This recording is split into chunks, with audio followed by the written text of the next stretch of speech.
We will call the April meeting of the Environmental Commission to order. And we'll start with roll call. Chair Linda. Here. Vice Chair Jamie. Secretary Pat is here. Secretary Pat is here. Alderman Nelson is excused. Commissioner Cieslak. Here. Commissioner Sharma. Here. Commissioner Nemec. Here. All right. And we have a quorum. Missing. And we have a quorum. Missing. Next will be the pledge. I pledge allegiance to the flag of the United States of America and to the republic for which it stands, one nation, under God, indivisible, with liberty, one nation, under God, indivisible, with liberty and justice for all.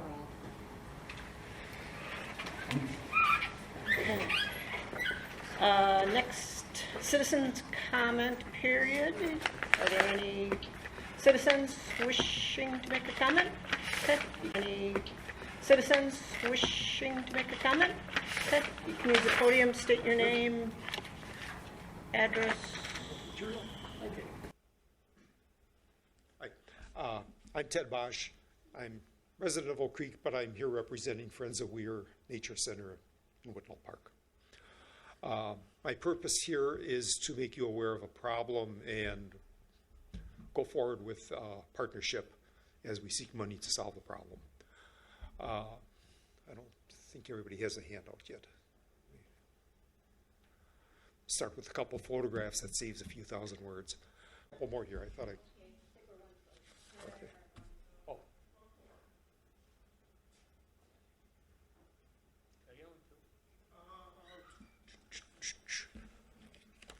Well, you're lucky I have one extra. Thank you. Okay, first, coming off Cortez Court, there are 42 and 48 storm sewers coming into Whitnell Park, flowing down to Mallard Lake. This photograph shows the 48-inch storm sewer that's collapsed and causing a cavity and erosion. From those storm sewers goes on to an easement in Whitnell Park. Riprap channel was created coming down the hill. At the bottom of the hill, there is no protection from erosion. The second photograph shows where the channel's eroded with this size of the photograph, but there's a check dam at the end, and the water is washing around the side of the dam, creating a deeper and wider channel. So it's digging a channel and causing a meandering channel to develop. There are 3 bridges on boardwalks going over. There are 3 bridges on boardwalks going over the wetland in that area. The first bridge, there can see where there is a post put down in the middle to support the bridge because the channel is getting larger. On the second bridge, it's getting larger. On the second bridge, you can see the left bank is eroded, and the last bridge support's basically just being held up there by a root ball. And on the third bridge, you can see the far support is starting to collapse into the creek. You can see the far support is starting to collapse into the creek. Friends of Weir have addressed this by contracting with Stormwater Solution Engineering to come with a concept of what to do about it and to seek funding. And what I'm here for actually is to do about it and to seek funding. And what I'm here for actually is to ask for your partnership as we go forward to seek funding. Attached here is a draft of their initial document for,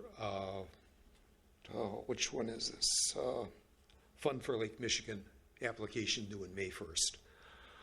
So our current schedule is we're trying to apply for 4 grants between now and February, and hopefully get enough funding to go for 3.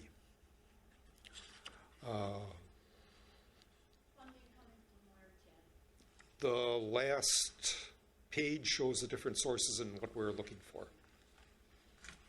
Can skip to that. So the project cost is estimated at $544,000 for, get all these acronyms right. The Fund for Lake Michigan, the coastal program is DNR funding, MMSD is Sewerage District, and Sustain Our Great Lakes is another fund. And then there's City of Franklin that we're looking for $50,000 from. I should say we met with Glenn Morrow on Friday to discuss this. That's where the $50,000 comes from. That is your sewer that you have to fix, along with you have a requirement to address stormwater. So from that discussion with your city engineer, that's where that amount came from. And the Friends of Weir, they have us thrown in for the $19,160 to balance it out. Well, we've contracted to get the concept and start the grant funding process. The concept of what we're doing, there's a little drawing here, shows at the bottom of the hill where the start a regenerative stormwater conveyance system. That's basically where they're going to bring in, it's a sand and wood chip mixture, I understand, to raise the bed of the creek, and then have a number of check dams along the way.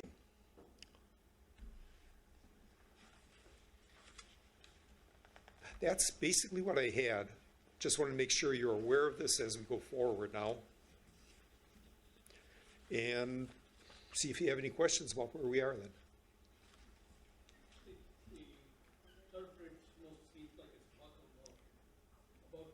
Two of them are within a heavy rainstorm of being unsafe, yes. Is there any agency that would oversee the safety aspect? Would they chime in or get involved?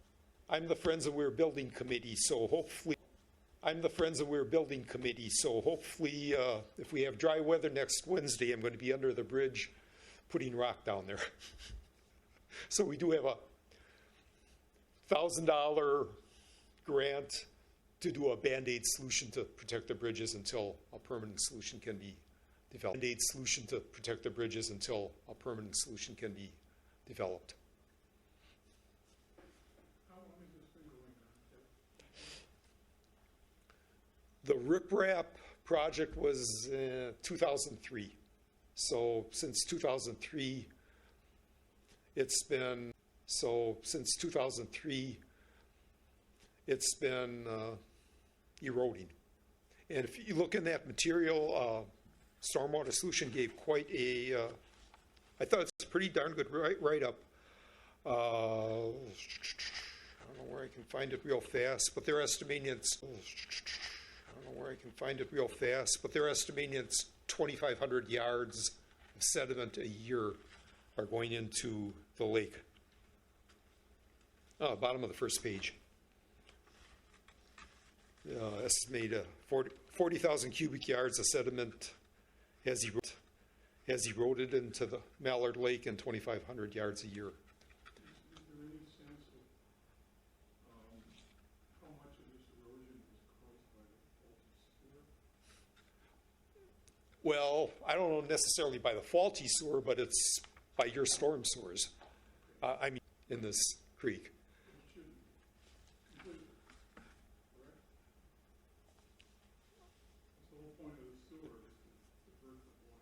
Right.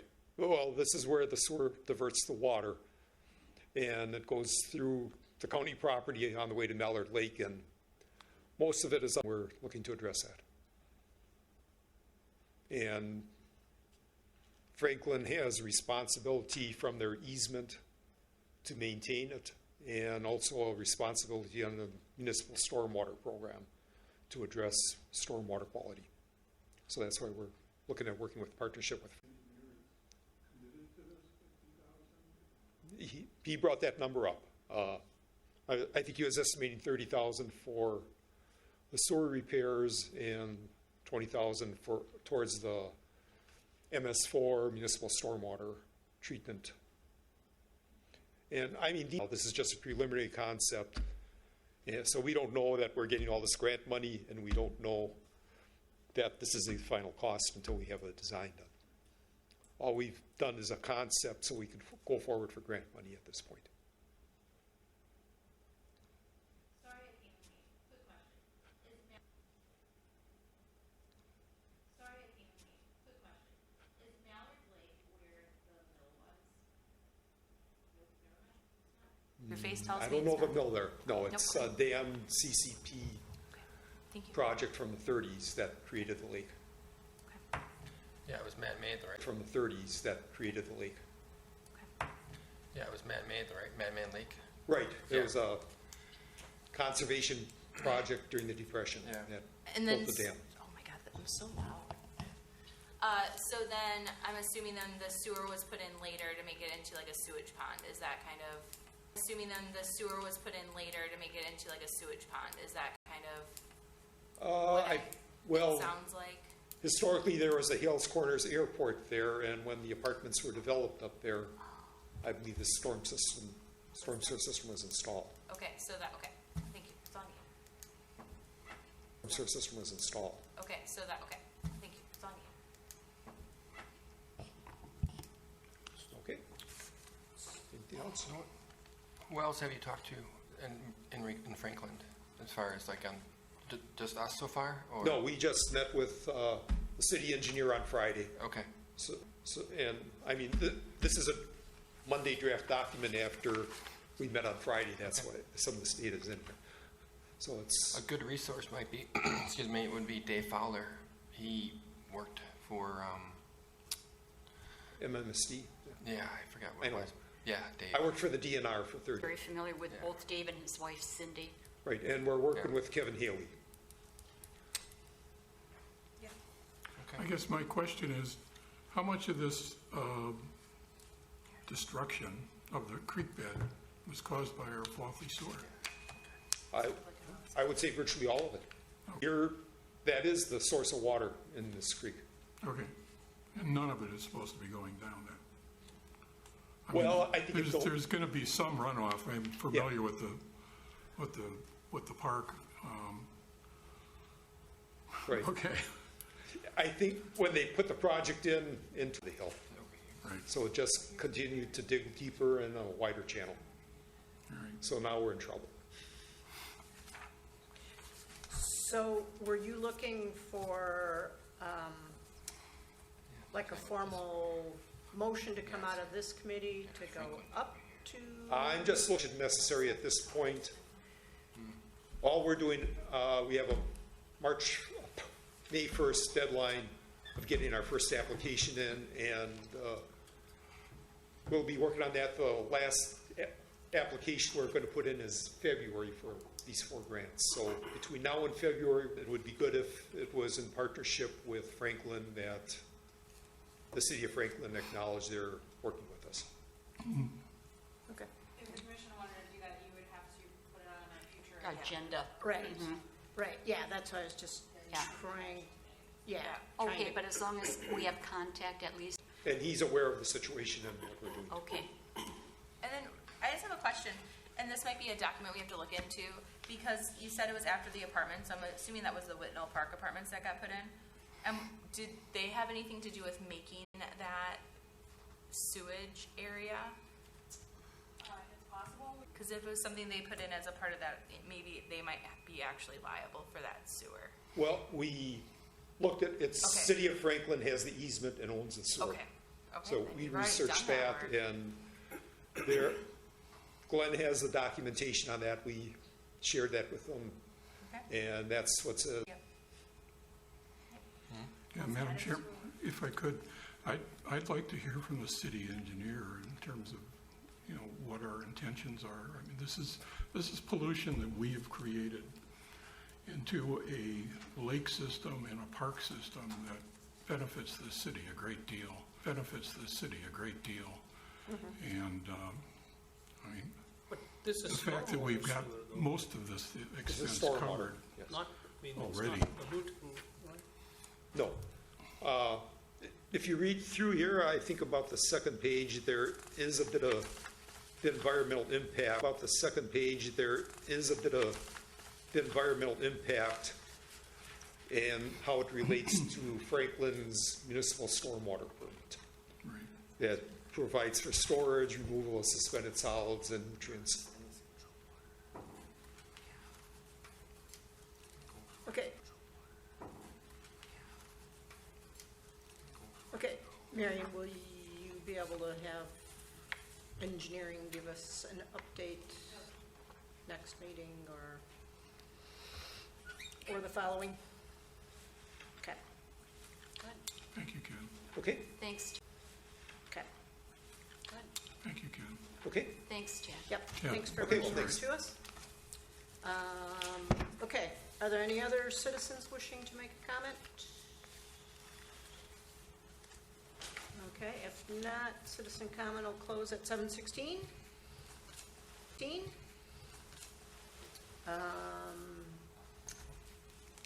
Next, we'll do approval of minutes from the March 23rd meeting. I'll make a motion to approve. I'll second. Opposed? Okay, those are approved. And then unless there's an objection, I would like to jump down to the new business NRSEs. Okay, so then we'll do item A, Wittation by Carly Blake and Jacob Mutter. That's construction.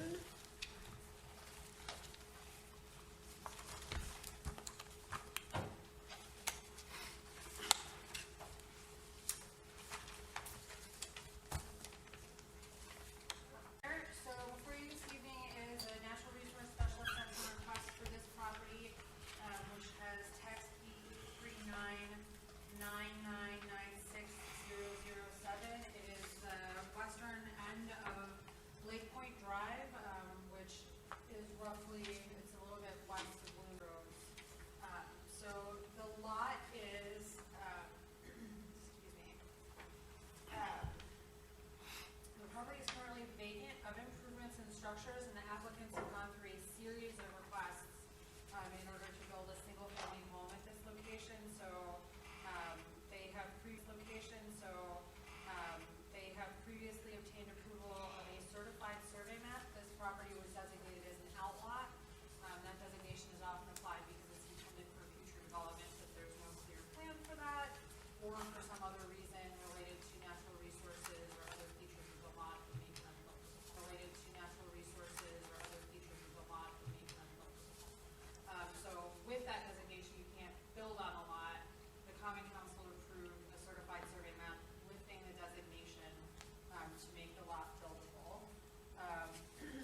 Okay, I have a question, and that is looking at, I'm looking at this map here, this graphic colored map.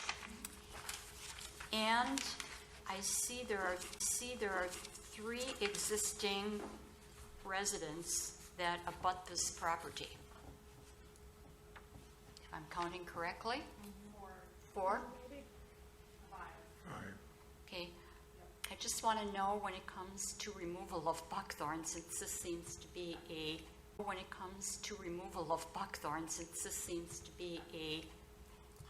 popular topic for this commission. How are you going to make the distinction between what's mine and what's theirs?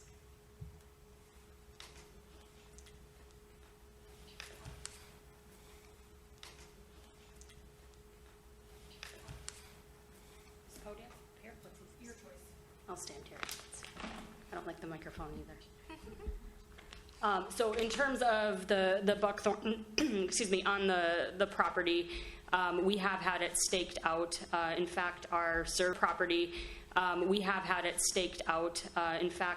surveyor, he actually lives on the south, or excuse me, the east side of the parcel there.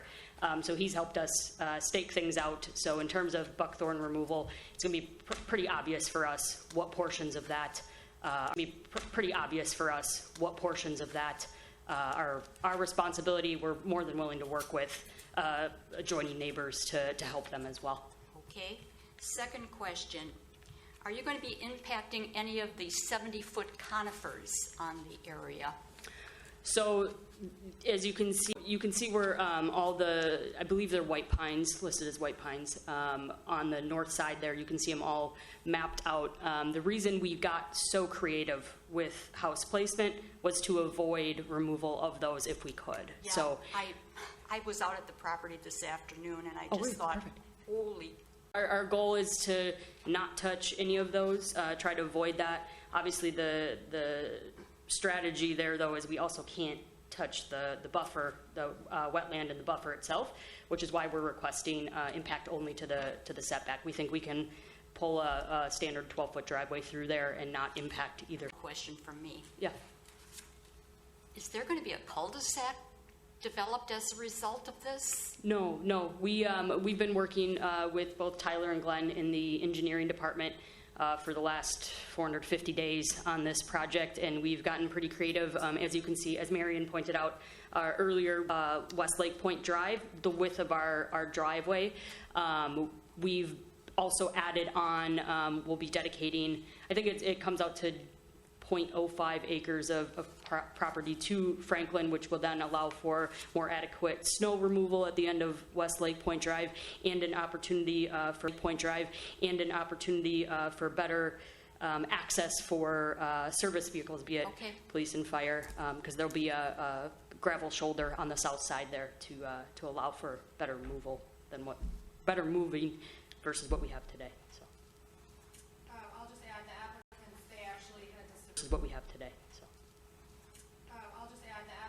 they actually had to submit an additional application for what's called a land division variance, because you were correct that normally we would require a cul-de-sac, but in order to complete this process, that would have necessitated impacts in the wetland buffer, and so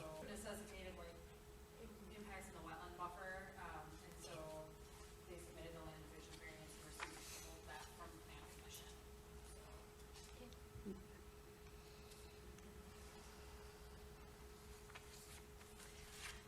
When you got your land division approved, I believe I was at the commission meeting, and I believe Alderwoman Wilhelm said the best thing about this. This is the best plan she's seen come through for this property. So I would have to agree. I really don't see anything wrong with it. I also like how you are adding the environmental impervious.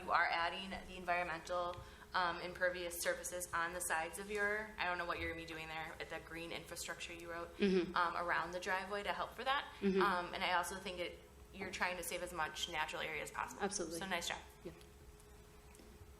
Yeah.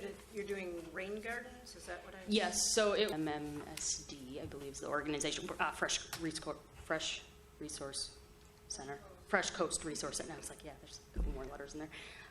He had recommended 2 rain gardens, 2 very large rain gardens. We have intention on putting one on the inside of the turnaround, the driveway turnaround. The fire department, Franklin Fire Department, to have a turnaround up for obvious reasons, for access to the home. So because of the impervious surface there, we thought placement there would be ideal to try to capture as much rainwater away from the wetlands. And then a second rain garden would be on the southeast side of the home, again, just to the wetlands there. We intend on trying to, pool as much of that surface runoff water prior to reaching the wetlands. That's our intention. Final placement of rain gardens, we're just going to try to maintain as much of the existing beneficial natural resources there, so we may have to adjust if we don't want to take down a tree. Question, how long have you been working on this project? Marion and I first met on this property mid-January of 2022. Wait, no, 2021, yeah. About 450 days, yeah. Sources you access to. We've had to get this. very creative, yes. Yep. Very well done, thank you. All right, any other questions, comments? Well, I'll move to approve. Do we want to do roll call? Okay, and again, when I'm writing this for the minutes, if I may, I just itemize what we are recommending for approval. Applicant shall submit conservation easements for the areas of preserved and necessary approvals from federal and state regulatory agencies. Applicant shall provide for restoration of wetland setback that conforms to the UDO standard for appropriate plantings. Applicant shall place boulders or other markers to demarcate the conservation easement boundary on the install temporary orange construction fencing during construction to protect natural resources. Okay, I'm going to do a roll call then. Yep. Chair Linda. Aye. Vice Chair Jamie. Aye. Secretary Pat. Yes. Commissioner Jim. Aye. Commissioner Sharma. Aye. Commissioner Nemec. Aye. All right, motion There you go. carries. Thank you. Thank you. Enjoy the buckthorn removal. Yeah. Marion, quick question. Did they change? Buckthorn removal. Yeah. Marion, quick question.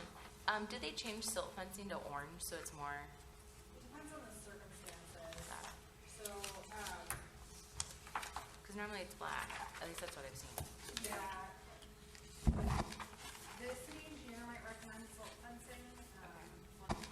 The city engineer might recommend silt fencing when they do the land disturbance permit, but it's typically one or both. Okay. Got it. It was not for you. I just personal question about why it had to be orange. Sorry. Yeah, so in this case, it's to make sure that, to make sure that it's very visible. Okay. Because it's still fencing off, control plan or something, Got it. essentially, so. Right. Thank you. Okay, thanks. And then we'll do item, okay, thanks.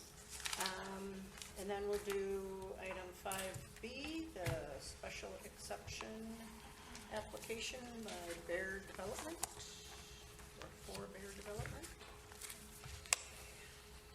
Get my wits together one second. Yep.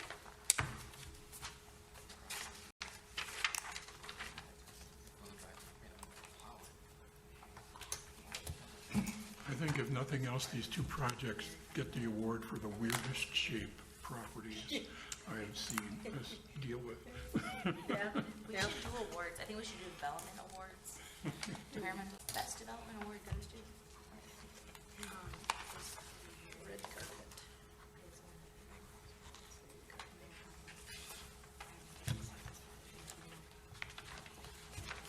Okay. So this request is a request by Bear Development for what are currently 2 properties located at the southern end of South Monarch Drive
the earlier land divisions that occurred here. So it's currently under a conservation easement. Part of the request is to impact that existing conservation easement. Part of the request is to impact that existing easement, which will need to be revised if the request is approved. And so there is an unrecorded conservation easement on this northern wetland that has yet to be completed. And then obviously the remaining natural resources are to go under an easement. The request is for impacts to wetland buffer in a total amount of 11,558 square feet of temporary grading, 3,381 square feet of permanent impacts, and then the setback request is for 228 square feet. Will be permanent impacts to 13,188 square feet of wetland setback. That is due. Let's see. That is due to the location mostly of structures and of paving. So this is the site design. I should say that this development has a number of individual buildings that is, the use is intended to be like a business incubator, which if you're not familiar with that, it's going to be space for small businesses that have outgrown like a home, garage, that kind of thing, to then have security with that. So there is parking associated with this user, and that is driving some of the impacts from parking spaces throughout the property and the paving, and then there is impacts related to the location of buildings. So there is also on the site plan a fence that is proposed but was not included in this request, and so the location of the fence needs to be clarified, and that's an additional recommended condition of approval that arose during the site plan review. So the site plan is currently being reviewed for the site plan review. So the site plan is currently being reviewed for the development, and so it's not clear exactly where that is intended to go and how that should work out. The applicant is here. He is asked to put forward a presentation. The applicant is here. He is asked to put forward a presentation. I'll just note that the mitigation plan is appropriate, and the natural resource protection plan does need a few technical corrections. I was not the reviewer for this project. Keith was, so I'll do my best to answer any questions that you have. But as I said, the applicant is also. I'll do my best to answer any questions that you have. But as I said, the applicant is also here in his own presentation. So if the commission is willing, we would like to. Sure. Thank you very much for your time tonight. I'm Dan Schott. I'm with Fair Development. We are the developer of Ryan Meadow Subdivision and Loomis Business Park. And as Marion mentioned, the property that we're talking about tonight is a combination of Loomis Business Park and another property that we intend to acquire next month. So it's two different owners, and we are the applicant. And I just put together a couple slides. I think it'll help. Just click. It's okay. Oh, okay. So Is the mouse not showing up? Now try. I told you the mouse is the worst.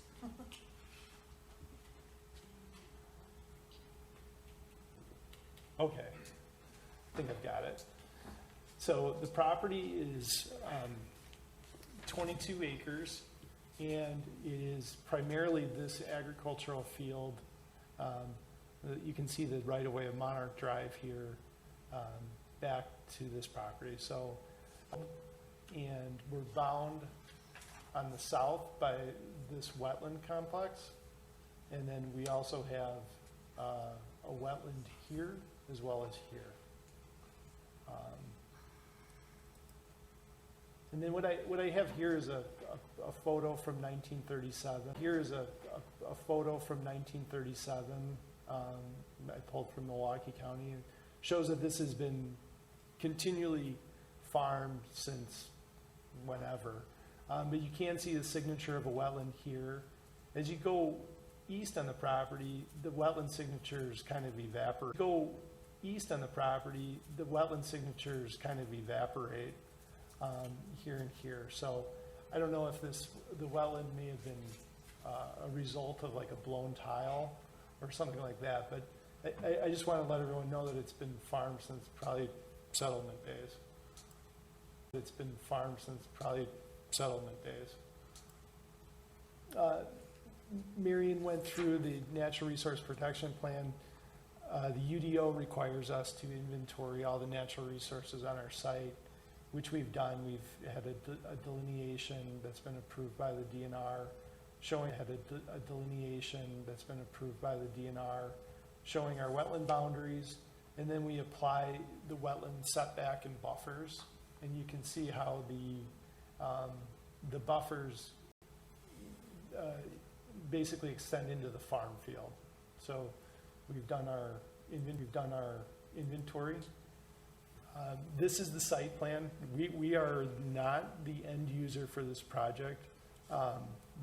The property's been zoned. It's been divided. We're excited about this property in Loomis Business Park. It's a business incubator. Owner will be the owner developer of the property, and what they do is basically shared office space and business condominium type units for a variety of uses. But as you can see, we have four areas of impacting any wetlands on the site. And so there will be no DNR permit required or Army Corps permit. This is strictly a City of Franklin UDO special exception. And when we put, everyone's noticed the shape of the property, and it's narrow, and we have these restrictions on the north and south, and we also have about an acre of land that's restricted by the ATC high wires, which takes an acre offline. So we had some challenges putting this together. Stormwater to comply with traffic or circulation through the site, parking, fire protection and whatnot. Unfortunately, we just run out of room. And what we're looking to do, what we're asking for tonight is for these exceptions to encroach into the buffer and the setback. But I have some slides here to show you what exactly we're impacting here. It's a little bit, it's interesting, as I think you'll find.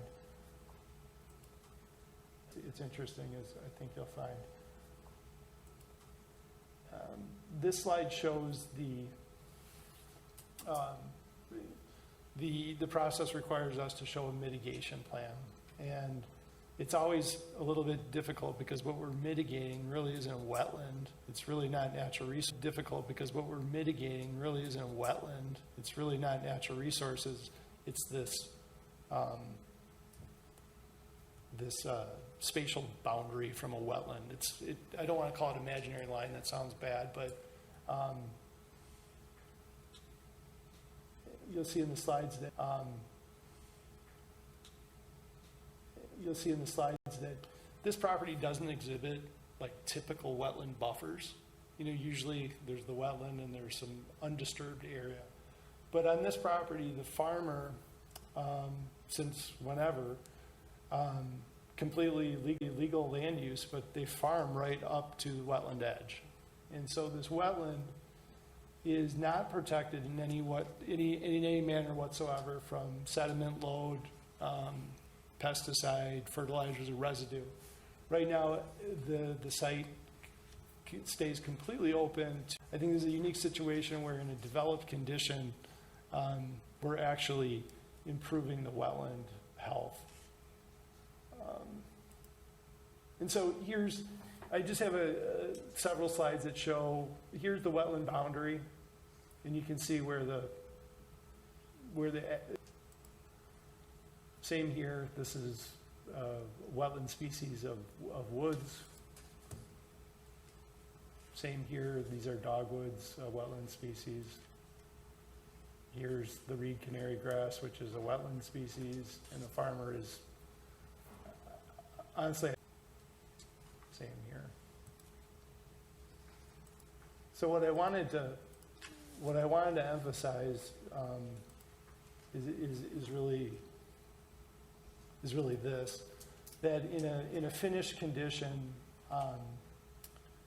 there's going to be permanent setback and buffer, but I wouldn't consider an open tilled field really an effective wetland buffer by any means. And in our finished condition, there's a stormwater management plan that will direct all the roof drainage, all the surface drainage, to these engineered stormwater basins where suspended solids, whatever's in the runoff will settle, and the hydrology is restored back to the wetlands in a condition of water quality and stored back to the wetlands in a condition of water quality and that's better than what's entering the wetland at the present time. And so what we'd like to do is we would like to develop the site in the business park. It's correctly zoned, it's divided. In the business park, it's correctly zoned, it's divided. Increased tax base, it's in a TID. There's a lot of good things going for this project, but the site is very challenging when it comes to these the setbacks and buffers, which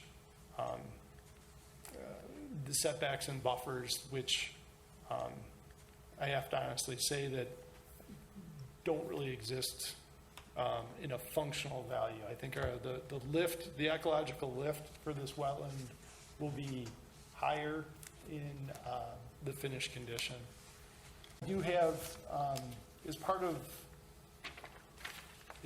the mitigation plan that we put together, our consultants put together, I just copied 2 pages from it, and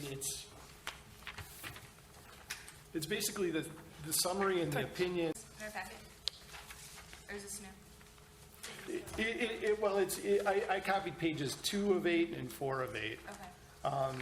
Because I think it kind of sums this up in a nutshell here, is that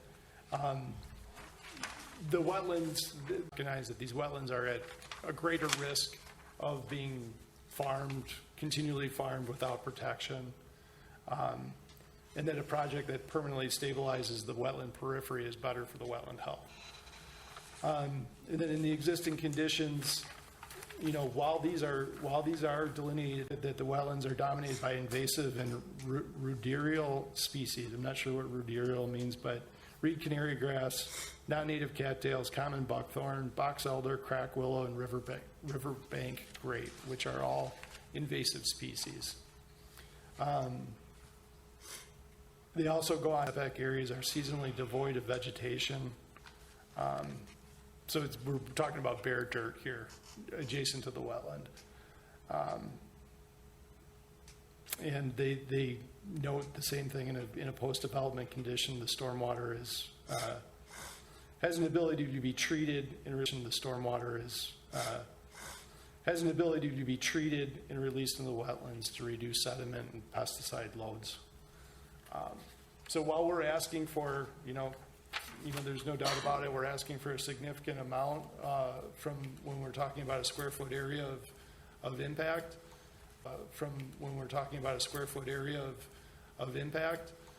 I think the request is reasonable, and I think we're doing our best to bring forth a project that works on a lot of different fronts, but it also protects the wetlands.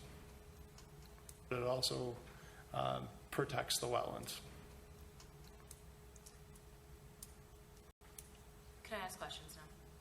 Isn't this the property where they're supposed to have the access to the trail? Can I answer that? On the far corner? Is this it or no?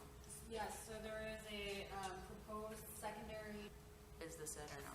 Yes, so there is a proposed secondary trail location for, give me the Oh, sure.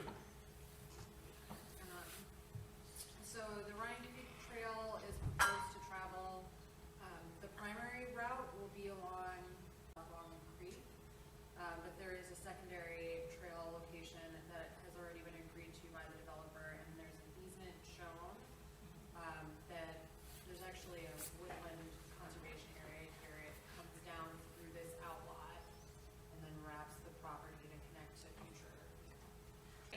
Pond that you have in the upper corner, is there gonna be a way to make sure that like young kids, if they're playing on that trail, they're not gonna, depending on how deep those ponds Keeping a are? fence around. Okay, and that just isn't in the plans yet, correct?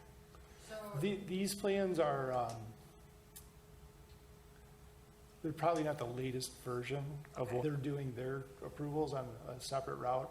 We need to get this natural resource exception approved so they can advance this plan. Okay. But you're correct. Our firm donated the 22-acre outlot with trail easements, and then there's a 20-foot trail. And then as part of our certified survey map, we also dedicated an easement on the property to the south that extends to 112th Street.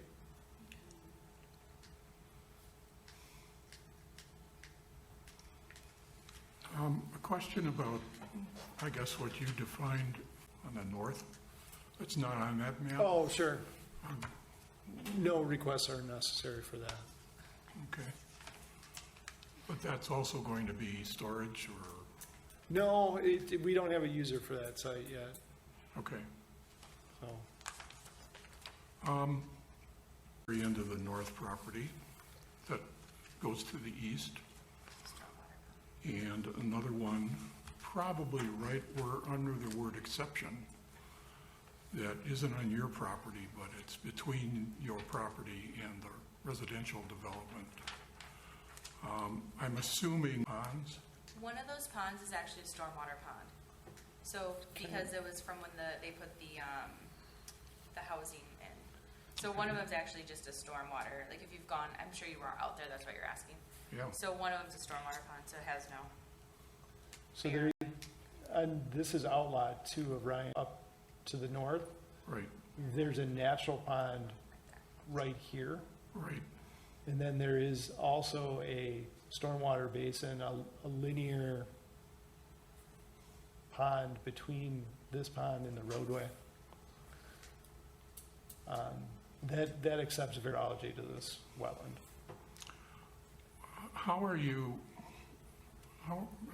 I guess one of my concerns when I looked at this property in person was the residential development to your due east.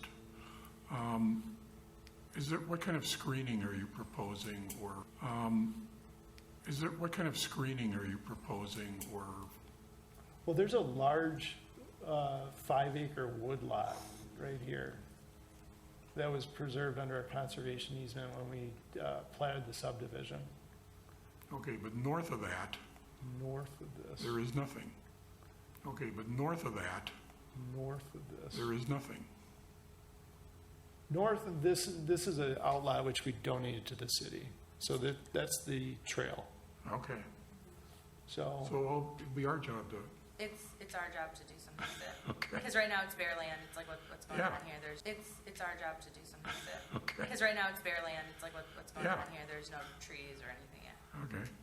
I do have a question, what about the neighbors due east of the bottom property? Will they have any issues with drainage because you are putting the impermeable surfaces in? no, because Impermeable surfaces in? no, because our drainage, Are you putting it just right to the pond?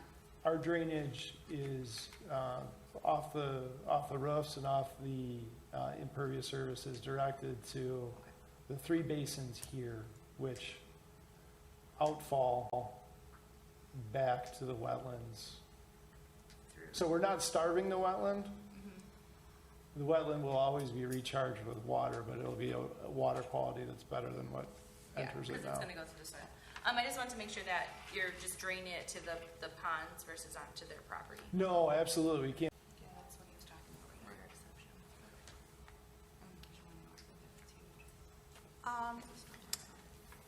My concern is not with the natural resource special exception has been discussed to date, but just reading the project it made me very nervous if I were going to be a potential buyer of a lot.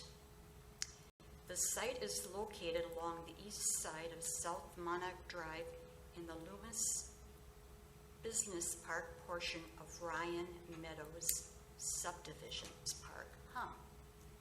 What kind of business? What kind of traffic? What kind of odors? What business, again, can be developed? I don't want to have my home, you know what I'm saying, in a potential business park, have whatever. Maybe I'd be more compliant if that business park were already developed and I could see, again, you know, what the resources are. But this makes me very nervous. So let me just, Very nervous. so let me just respond to that. So this project, the Loomis Business Park exists. So this property has the correct zoning.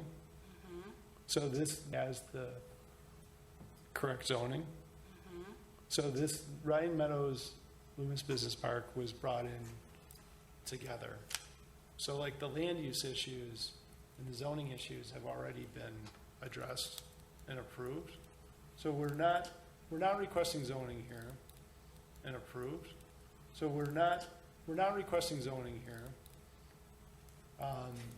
And to answer your question, you know, these folks, they have, I believe, 15 of these similar developments throughout the Midwest. And what this really is similar developments throughout the Midwest. And what this really is for, say, you know, a guy who runs a drywall shop or a painter or a carpenter or something they can lease, own an office warehouse, right? So there is, I mean, I don't want to get into the land use because that's really not what we're here for, but. No, and I know we're not, but again, I just was very disturbed when I read that. Okay. I'd just leave it at that. Okay. I do have another question, and that you might not know this one because it's not necessarily. How many tenants can be? No, they're divided. I feel like it's almost like your normal office space. I feel like, but probably like less window, like. It's like an office warehouse. So someone has an office, but then they have maybe a truck and supplies. So then they'll have like access to like an overhead door. Yeah, and then the front buildings are shared office. Idea of you work at home, but you're having a meeting with people type thing. Yeah, and so if you're having a meeting, well, you're not meeting at your shop, you're meeting at the space that you have access to have a conference room. And, God, so okay, I'm sorry, I'm trying to just get my head around this just because I think it's interesting. So the back end is more like the storage, but then they'll also have the buildings in the front will have like your normal day-to-day business operation type thing. So correct. The conference room or whatever you could then rent out to expand your business. Yeah, as I understand it, the front buildings are more office and there's like service-related like conference rooms. And so if you're a general contractor, you build houses, well, maybe you have your truck and your little office there, but if you're going to meet like someone who's going to build a house, there's conference rooms in the front buildings. Interesting. Okay. So I mean, they're very successful. Is this the Emerge and Rise, like out of San Antonio Port, insisted like for your new business and whatnot? No, I'm just asking. They're not out of San Antonio. They're out of Indianapolis. Okay. Got it. Sorry. No, they're very excited. It's just a really interesting concept, so that's why I'm trying to wrap The demographics work. I've looked over the business plan, the demographics. There's a huge need for this. I think it's a great idea. I wish I would have came up with it. As for plantings, did we have a list of plantings? Are we going to be using the natural, like in any places that you might have to put in any sort of plantings, maybe in those beds or anything? Are we going to be, that'll be later. Okay.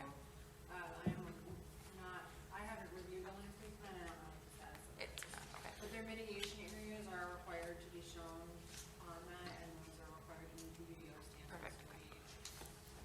here's my thing with this, just like something to think about. Like, we've put together this, we meet the math, right? The 1 to 1.5, and we're saying that we can prepare these areas and plant them into native grasses and stuff like that. But, I mean, honestly, I don't know who's going to check this, who's going to police it, who's going to check this, who's going to police it, who's going to say we did the right thing, we didn't do the right thing. Well, you never And- know. There's a new UDO being written. Yeah. Well, and how effective, I'm just saying how effective, we're Yeah. fine doing it, Well, but- no, and I'm just saying, I just want to make sure that you're found, like, that's going to be taken care of. I'm not saying that the plan's not a great plan or anything, it's just those are two things that we have to make taken care of. I'm not saying that the plan's not a great plan or anything, it's just those are two things that we have to make sure that are being done. I'm just throwing it out that if, say, this planting plan and all the work that goes into it cost whatever, I'm just gonna throw a number out, $5,000, right? Is that $5,000, maybe $5,000, right? Is that $5,000 maybe better spent donating to another, Environmental Commission? Good idea. I mean, because Well, really, I that's- mean, and- but yeah. if I plant an acre of prairie grass back in that corner, Is it really going to if I but yeah, if I plant an acre of prairie grass back in that corner, is it really going to be vet beneficial? who does it benefit? Who's going to take care of it? I know, Over I'm just- time, it's going to get forgotten. I would rather stroke a check and do something that's actually effective somewhere else. I'm speaking for my bosses. yeah. I'm sorry. Bosses. Yeah. I'm sorry. The wetland has gotten greener, whether that's invasive or not, from the 2010 photo till now, because I can see that you have your orange fence up on Google Docs or Google Maps right now. So it is a lot greener. This property, I don't think you'd be able to do much else with this property. So I think what you're doing is the most beneficial for this property, especially with how the city has made this a business park. So, I don't know if there's anything else anyone has to say, but there's not gonna be much for us to have other than what our UDO has already, making sure we have those natural plantings. If the DNR or sewer pack would be concerned with, it's really just what we have in our UDO. And depending on how this area gets developed, I think we're gonna be having more NRSEs on this whole wetland system as we move forward, so.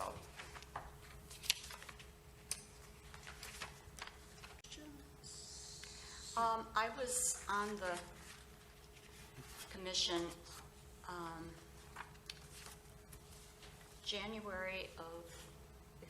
July of 2019. Was anyone else a member of the Environmental Commission? July 24th of 20, section, the original came in. And one of the things that we included as far as an application, and I think it might also be suitable for this addition, is we ask that they include a woodland management plan for 5 years for the purpose of enhancing both woodland and wildlife succession. What would that be? There are not woodlands on the, Be? there are not woodlands on the property, not to the extent that it would be. Okay. So there are existing woodlands that's probably for the conservation area to the north of this property. There's a wooded fringe. There's a wooded fringe at the south side that's basically buckthorn, where one of those this building impacts stand-up buckthorn, but I understand that that's something that's probably encouraged, right?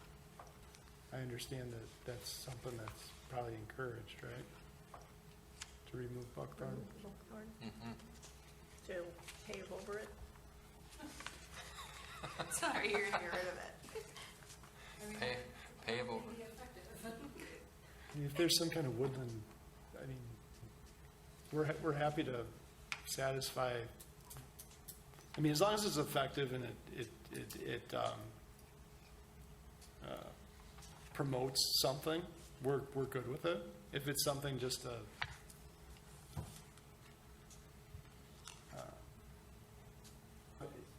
as long as it's, and that's why I brought up, like, instead of doing these plantings, you know, doing something financial, because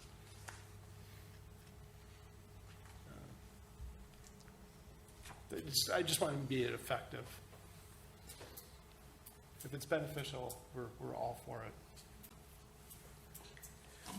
I would just say that's a great way to maximize that area, and as long as the stormwater is drained properly, I have no issues with it. You look at, I work around Grove Schmidt, and there's so many that just like, it's all, you can see all the runoff, all the debris, and all the stone, like, they put in house development, and that's one of the biggest things that gets overlooked, like, oh, we're just gonna drain it out to this field, and then it gets washed away, and all of a sudden, it's somebody else's problem 30 years later. So, as long as it's taken care of, I'm happy with it. Any other questions? Is there a motion? Marion? Just a recommendation that, in addition to the proposed conditions, which are essentially the standards, that there be an additional. Clarification, Marion?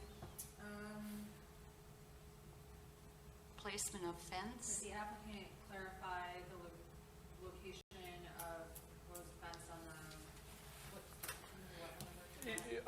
Was there conditions that were, So, the applicant shall submit conservation easements for areas of preserved natural resources, obtain necessary approvals from federal and state regulatory agents, provide for financial sureties for implementation of restoration, place boulders or other markers to demarcate the wetland setback on the property, and the proposed mitigation and area landscape plan and site plan for the development of the subject property. So staff is recommending an additional condition that the applicant clarify the location of the fence and whether it impacts wetland buffer. was there a staff report that we didn't get? It impacts what, Marion, mitigation, and whether it impacts Whether it impacts wetland resources. wetland resources? Okay. Got it.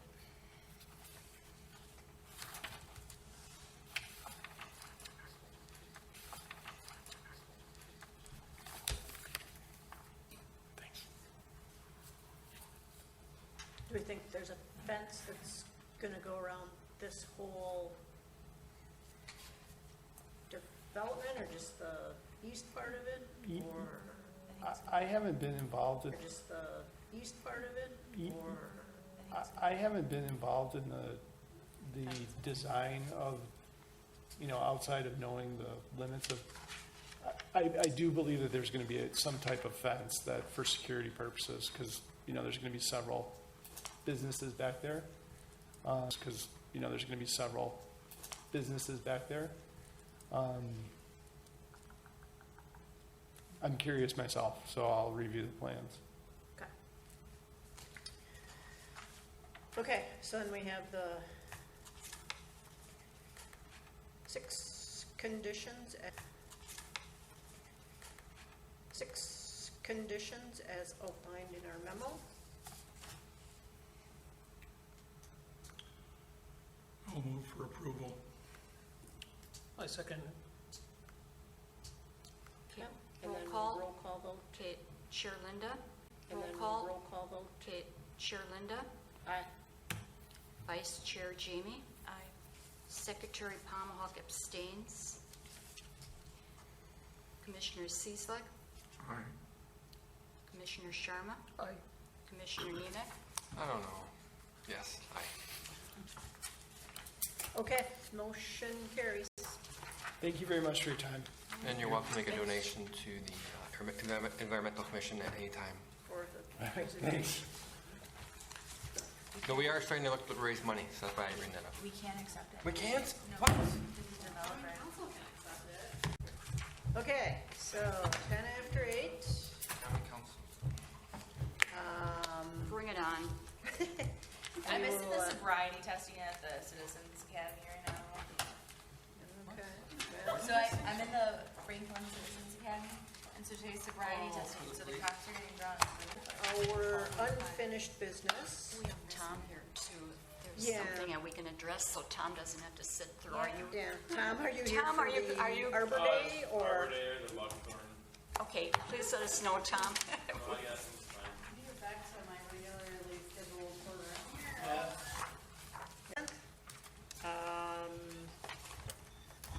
Starts at 10 at the library.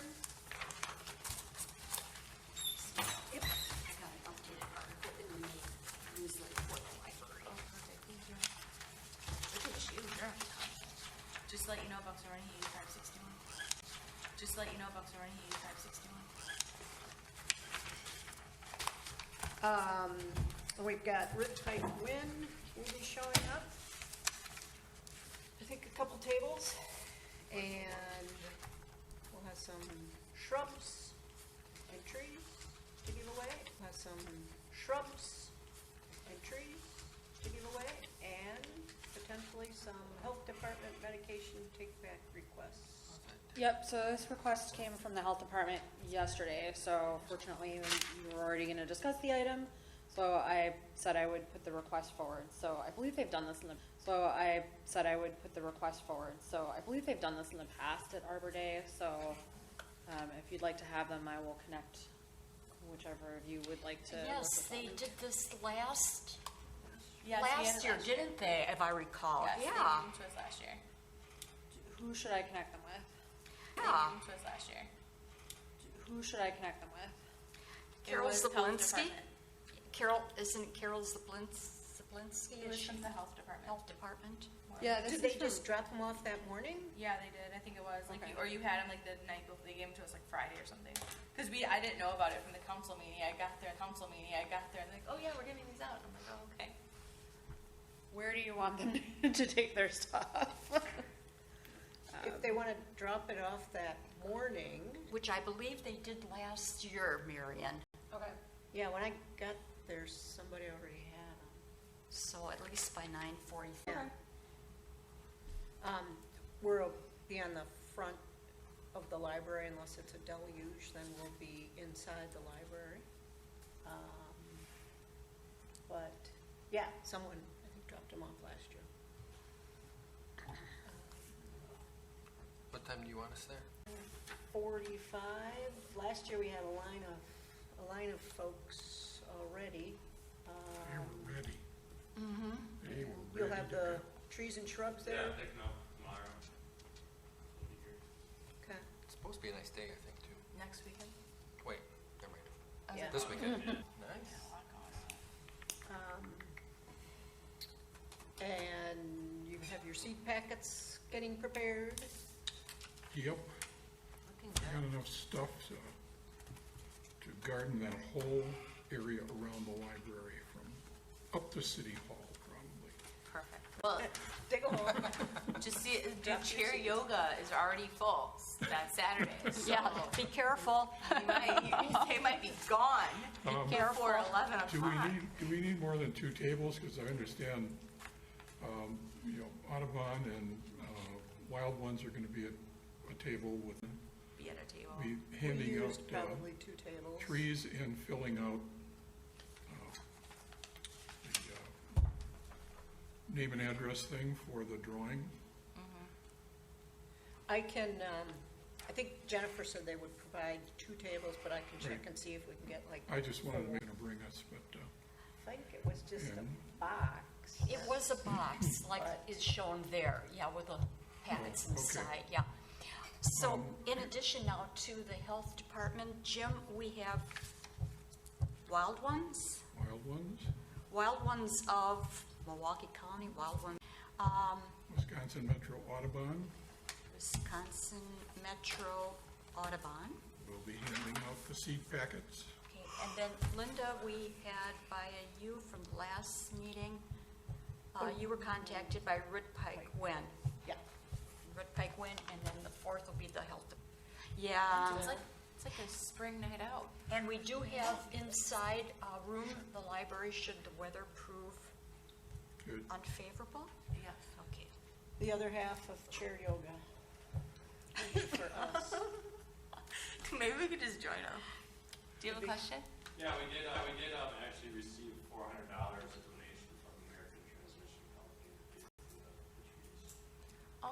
Is this the first?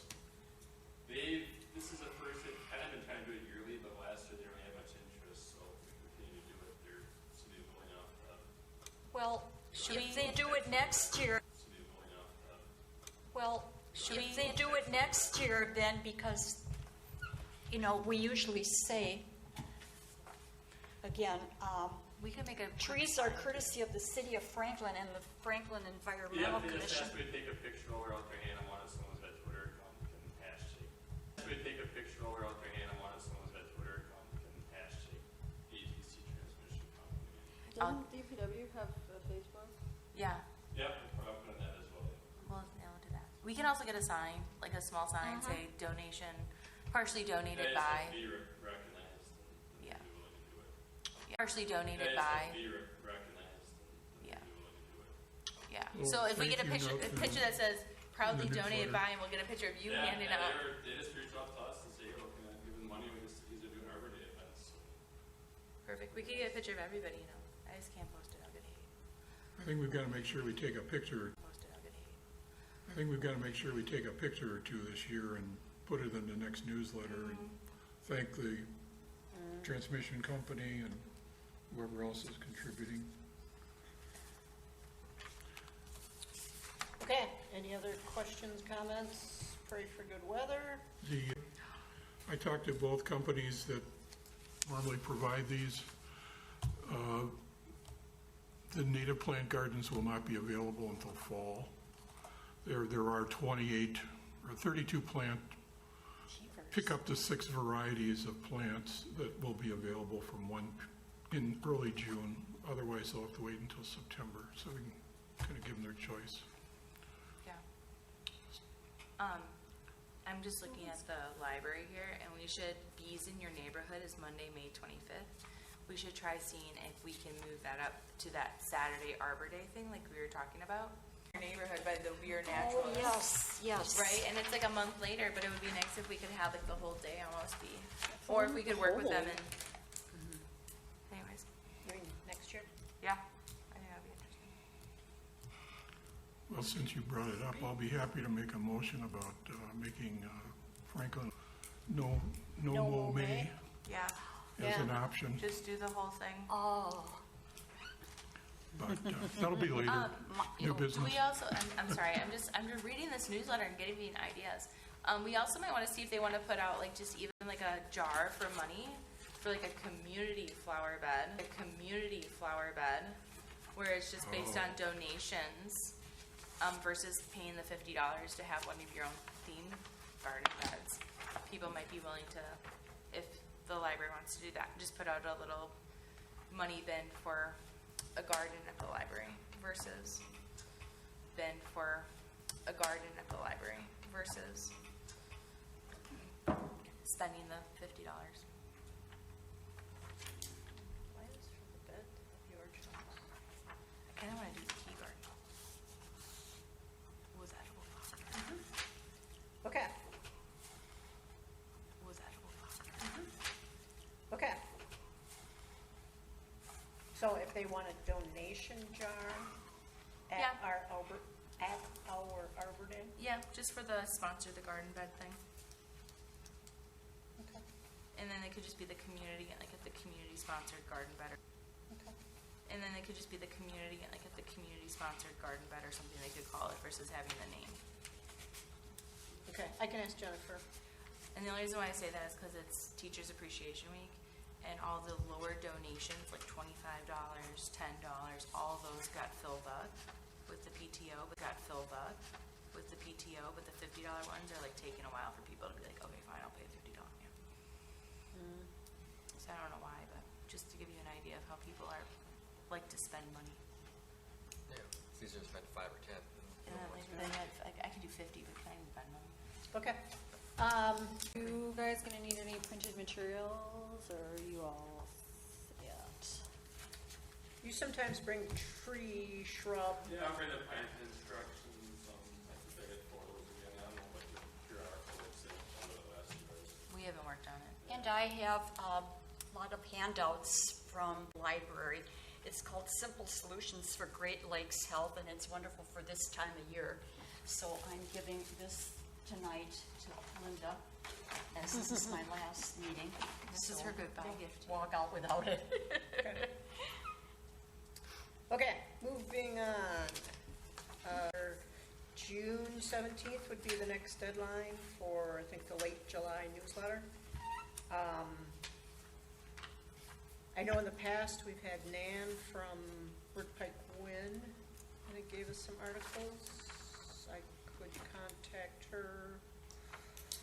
Again, anything back from the Franklin students? No, I have not. haven't seen anything, so, no aspiring authors there. Marion? It's also germane to the next item. I would suggest that we publish the results of this survey, because a couple people I spoke to asked that that be made available, so even if it's, see the results. Okay, So if anything, we don't have an article. We have survey results. survey results. Yeah, we do that. Survey says. I like that. 300 people voted. If you guys want to gloss up the memo that I wrote or change anything, please feel free. This was Anything, Put the more and more she stuff. says. Okay, so we'll jump into the Buckthorn survey results then. Item C.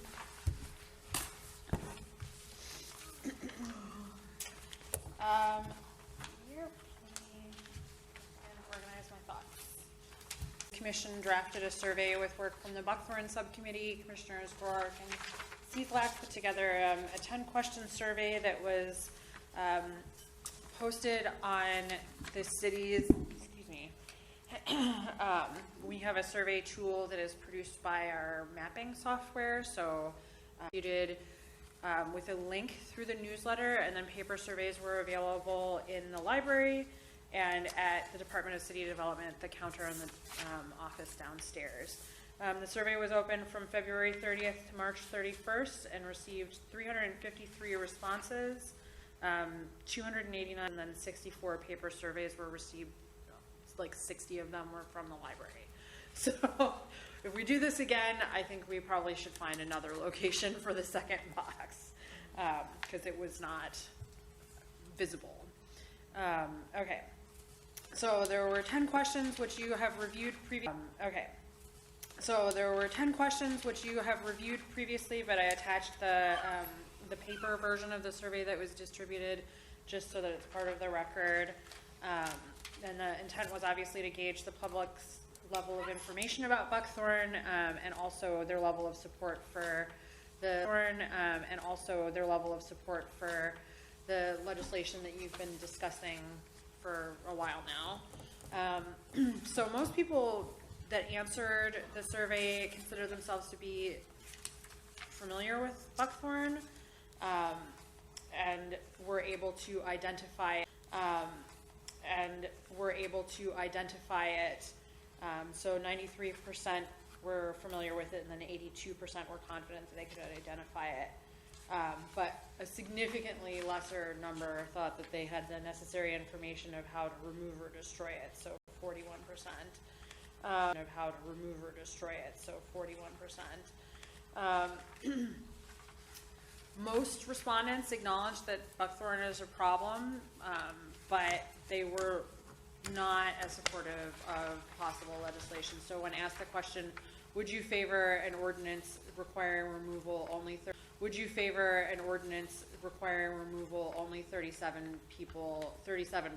of the respondents, 48% of the respondents agreed that they would support an ordinance requiring removal, and then only 37% of, again, the total respondents agreed that fines or fees would be appropriate. So a significant portion of both groups did think they needed more information, probably about costs, how much work is involved, how long it would take, etc. So we got a little bit of feedback about that, which Commissioner Cieslak collated from the responses. But just to complete the analysis, A small majority felt that no category of property should be excluded from regulation, but some people did feel that residential be excluded from regulation, but some people did feel that residential property should be excluded. So single-family homes and apartment buildings, and then just kind of a scattering of other groups. And then most of the respondents were had been here, or sorry, 96% of respondents own or manage been here. 96% of respondents own or manage property in the city of Franklin, and the majority have done so for more than 10 years. So with the free space comments, so Commissioner Cieslak compiled kind of, this is very typical of the responses, is that they start to cluster. And so he went through and did an analysis of how they clustered and how that ranked out. So the number one response that was received was that the city has a responsibility to educate citizens on why and how to remove. The city has a responsibility to educate citizens on why and how to remove it. And then people did say that they were willing to remove it, but it needed help, that they needed assistance to do that. So this is the ranked organization of this. I like the category, don't tell me what to do. There were organization of this. I like the category, don't tell me what to do. There were several very strong opinions about that. But yeah, so there is definitely like a need for continuing education on this subject. Whether you continue to pursue legislation, I think is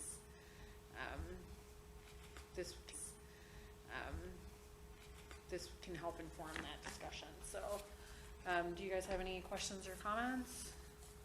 Just the fact that if we were to go forward with these survey results, City of Franklin has a population of over 36,000. We sit at 1%. It's only 19% more than the voting. Sorry. And you had to bring that up. I had to. I'm sorry. 21%. Yeah, I know. You know, on Family Feud, they only survey 100 people for those questions. Yeah. So a response rate of more than 10% would be considered like a good response rate. So The minimum that I looked up for surveys is actually 5%. It goes as low as 5%. Yeah, so for a survey that distributed to the people that know what buckthorn is, so there's, among the people that are concerned, that that's your group of respondents. Right. So that the group of people that have an understanding of, at least marginal understanding. And I would say, again, it's just looking at who the property owners are, or something like that, it's just like, they're Right. not answering it. Right. Yeah, they may not have chosen That to. diluted, so, I would say that contributed to the diluting the percentage. If I could, when I put this together, I was kind of surprised what buckthorn requires in order to control it or eliminate it.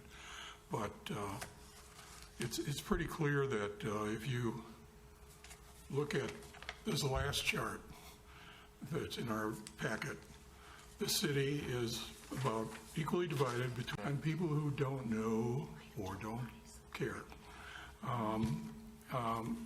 We can't do much about the people who don't want to, but it's those who don't know that we either have to work on or we have to face them. And if you pick up, some of these questions here, Commissioner Sharma was asking about keep buckthorn privacy. People are afraid to get rid of it because people around them are going to be watching what's going on. It's not that they aren't willing to do something, but we have to tell them how to replace it. The last thing, the last line that I put down was, and then what do I do? Rid of the buckthorn. But it's a multi-year process getting rid of it.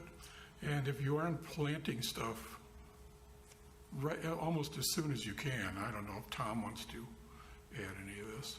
It But, comes back very quickly and yeah, aggressively. you know, I don't, you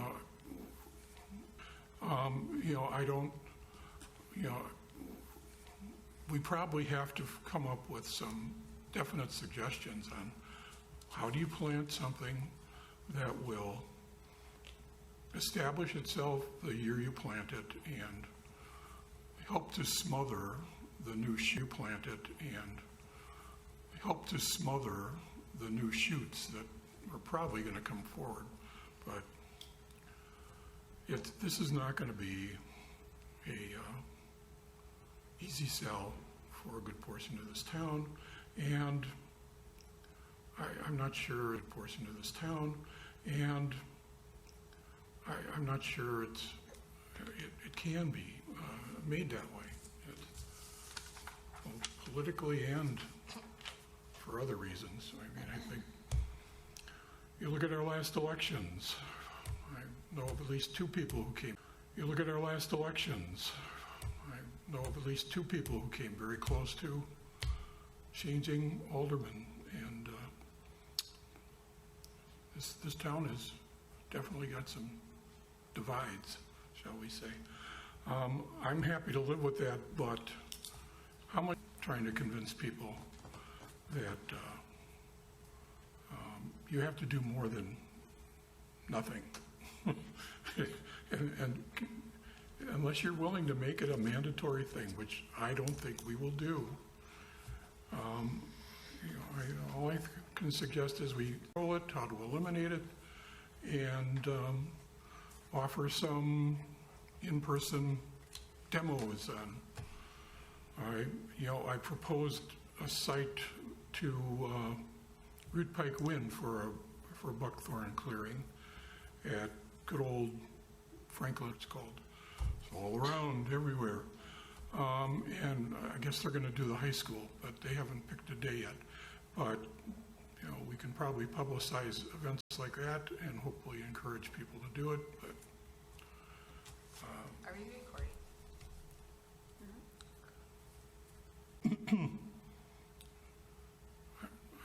my suggestion is we limit it to a voluntary program. We encourage people to do it and offer some advice and suggestions on how to do it if you want to. Here, I'll give you some hope. Yes. There may be a nonprofit group starting that will be hosting more community events that are cleanup opportunities. So whether working with Root Pike Wind, working with you over at Grove Schmidt, but it's really going to be a community act, like cleaning up the city. However, that you take that a community act, like cleaning up the city. However, that you take that term. Well, who is this group? I don't want to talk about it until it's developed. Well, who is developing it? I don't know. But if I know you Well, I'll be a part of it. I was going to propose such a group. I tried to do it at the Parks Commission, and they weren't proposed such a group. I tried to do it at the Parks Commission, and they weren't terribly enthusiastic. So I'm a part of it with a couple other people. Okay. So we're looking at getting something started. So you'll probably start seeing us reaching out to you to start with it, and then kind of moving through to different areas. Right. Is there any way you can build an incentive? And moving through to different areas. Right. Is there any way you can build an incentive into something like this that people that have to maintain certification, like for Wisconsin Master Naturalists, or what is it for the gardening? Master gardeners have to put in so many hours gardening. Master gardeners have to put in so many hours, a year to maintain. I'm just kind of, it's sad, you know what I'm saying? But sometimes that's the impetus that's needed. Get your hours, yeah.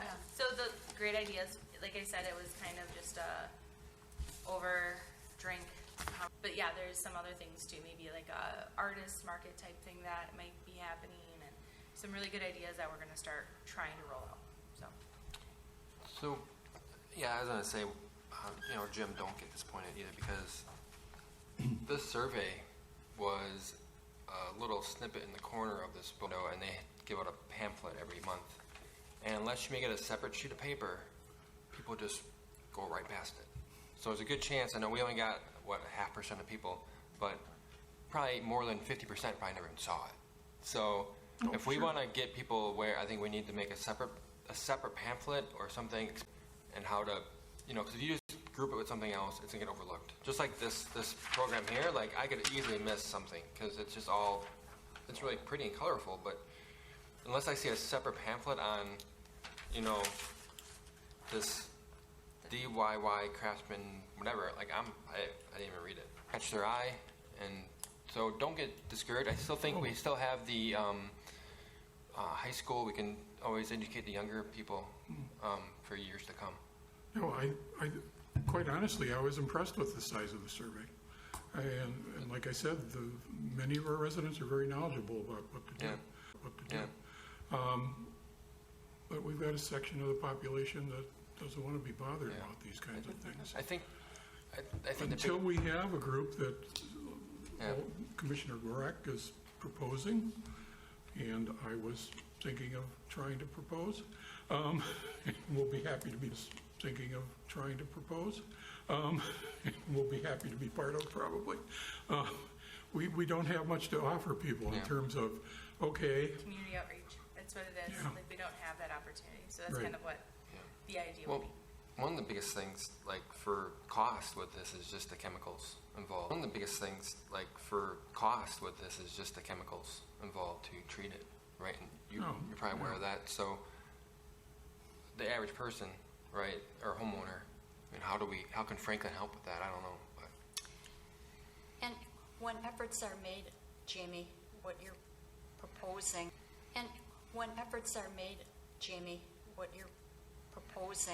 it doesn't hurt to get a little PR.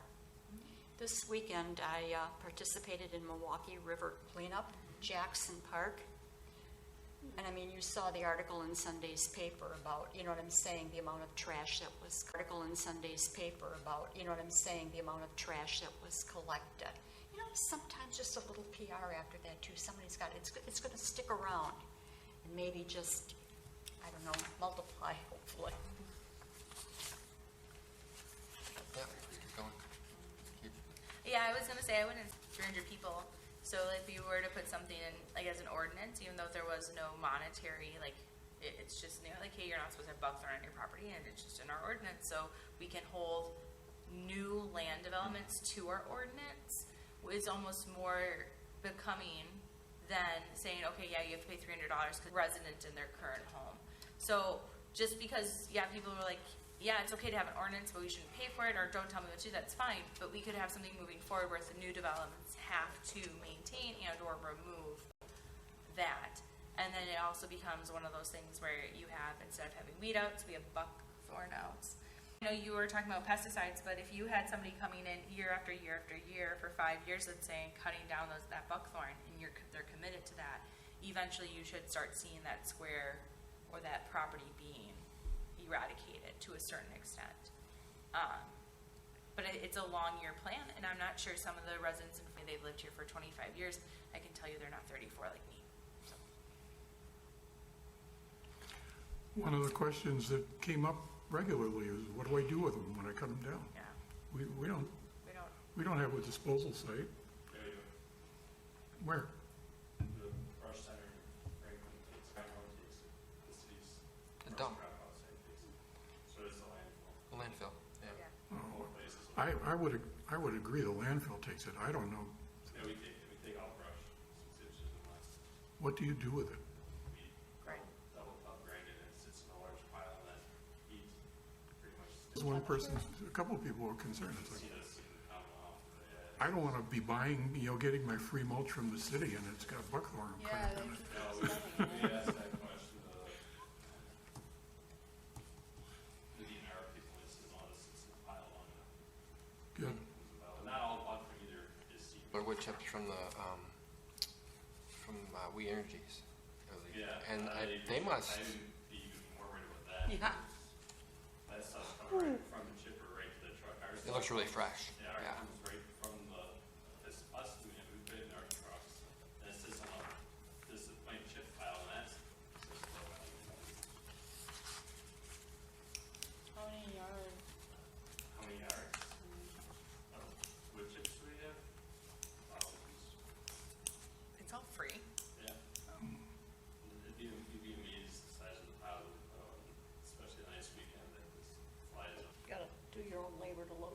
Yeah, that's the one bad. Well, we use rock, pebbles.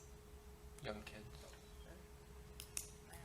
Does, okay, so where do we want to go with this now? Back to the subcommittee with this now? Back to the subcommittee, or? Sure, if you want to. I'll send you. So Just my if we question want- for this group is you put forward a recommendation to Common Council that buckthorn be added to the noxious weed list. Is that to be added to the noxious weed list? Is that still the group's desire? Yes. They didn't like that though, right? Well, they asked for a little bit more research into how to go through an eradication process, so like what would that actually look like? And then through an eradication process, so like what would that actually look like? And then if it's part of the noxious weed list, then that becomes part of the weed commissioner's role. So effectively, there's a fine added to it. So if you're still considering pursuing that based on this, then, I mean, it's up to you how, it's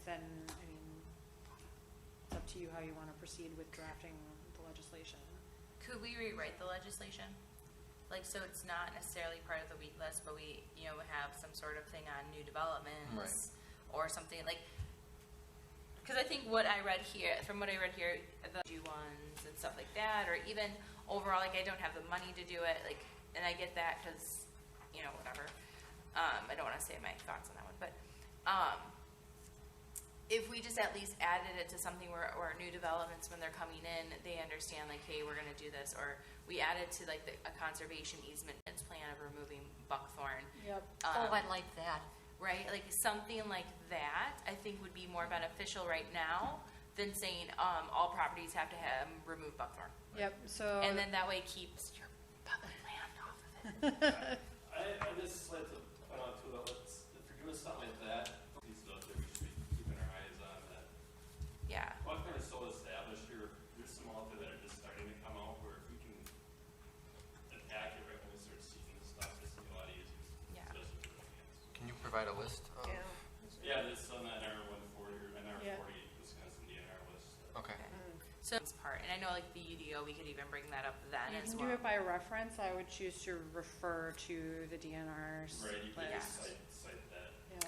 that list that the DNR for the state will be reducing. Yeah. And Perfect. maybe I like that. for future natural resource special exceptions, we can somehow find, where it's appropriate to include that as part of their, application approval. Yeah, so we review landscape plans for non-residential development, and some residential development includes it, but you'd be surprised the number of times I've said, hey, you can't have that invasive. So I think that is a logical approach. If you wanted to make a comment to the UDO rewrite process, that be incorporated into landscape plan reviews. It's NR 41. It's NR 40. Yeah, 40. Not a short list. Okay. The conservation easement is actually, the city has a text template that includes the standard conditions that this commission has reviewed that at a previous meeting.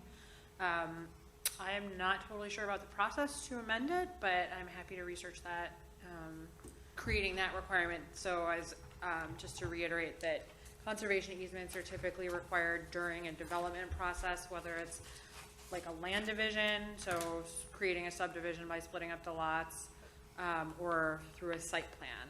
So, when someone has produced a design, typically include a landscape plan, so that's also another logical approach. So, I do have a question. So remember we did a couple months ago when we did the side-by-sides, and we kind of had that like, well, the wetland was already filled, blah, blah, blah. Does that landscape plan also carry over to the wetland, even though they're not utilizing it maybe in the development? So typically a landscape plan, it's literally the plantings that will occur on the property, so that's why we require mitigation plans to be shown. So that's why we require mitigation plans to be shown. And also, a lot of times people will show infrastructure that includes plants like stormwater mixes. But yeah, then they would just note the delineated wetland is here, and And we're then they not just leave the wetland doing anything with it. Yeah, so Do they doing anything with it. Yeah, so does that become a conservation easement? yes. So then, under the conservation easement, we can add the buckthorn or invasive species removal. So if we, oh man, never mind, sorry.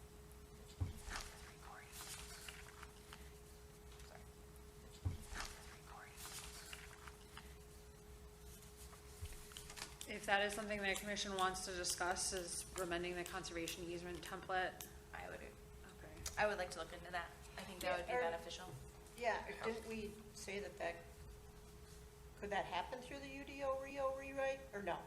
We'd have, The conservation easement template is like its own document. I'm not totally sure how it was arrived at. So, because there are many easement types, and I've recently reviewed a different type of conservation easement related to lands, so it just depends on, our template, I think, is a local thing, but I don't know if it's adopted through an ordinance or if it's adopted just as a matter of administrative practice, so. okay, yeah, that'd be good to find out, and then we can take what action we need on getting language referring to of said species.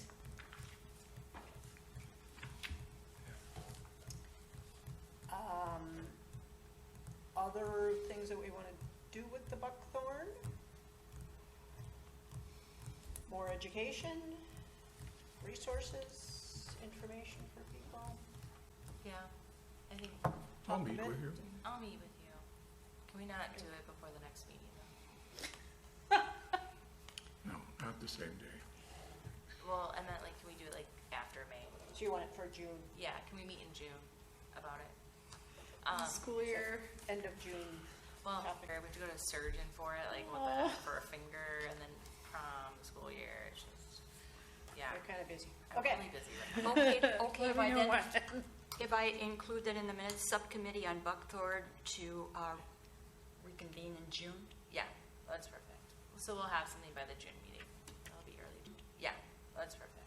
So we'll have something by the June meeting. That'll be early June. Still a lot going on. Okay, moving on to item D, the UDO task force rewrite, updates, thoughts, comments on that? I don't have an update.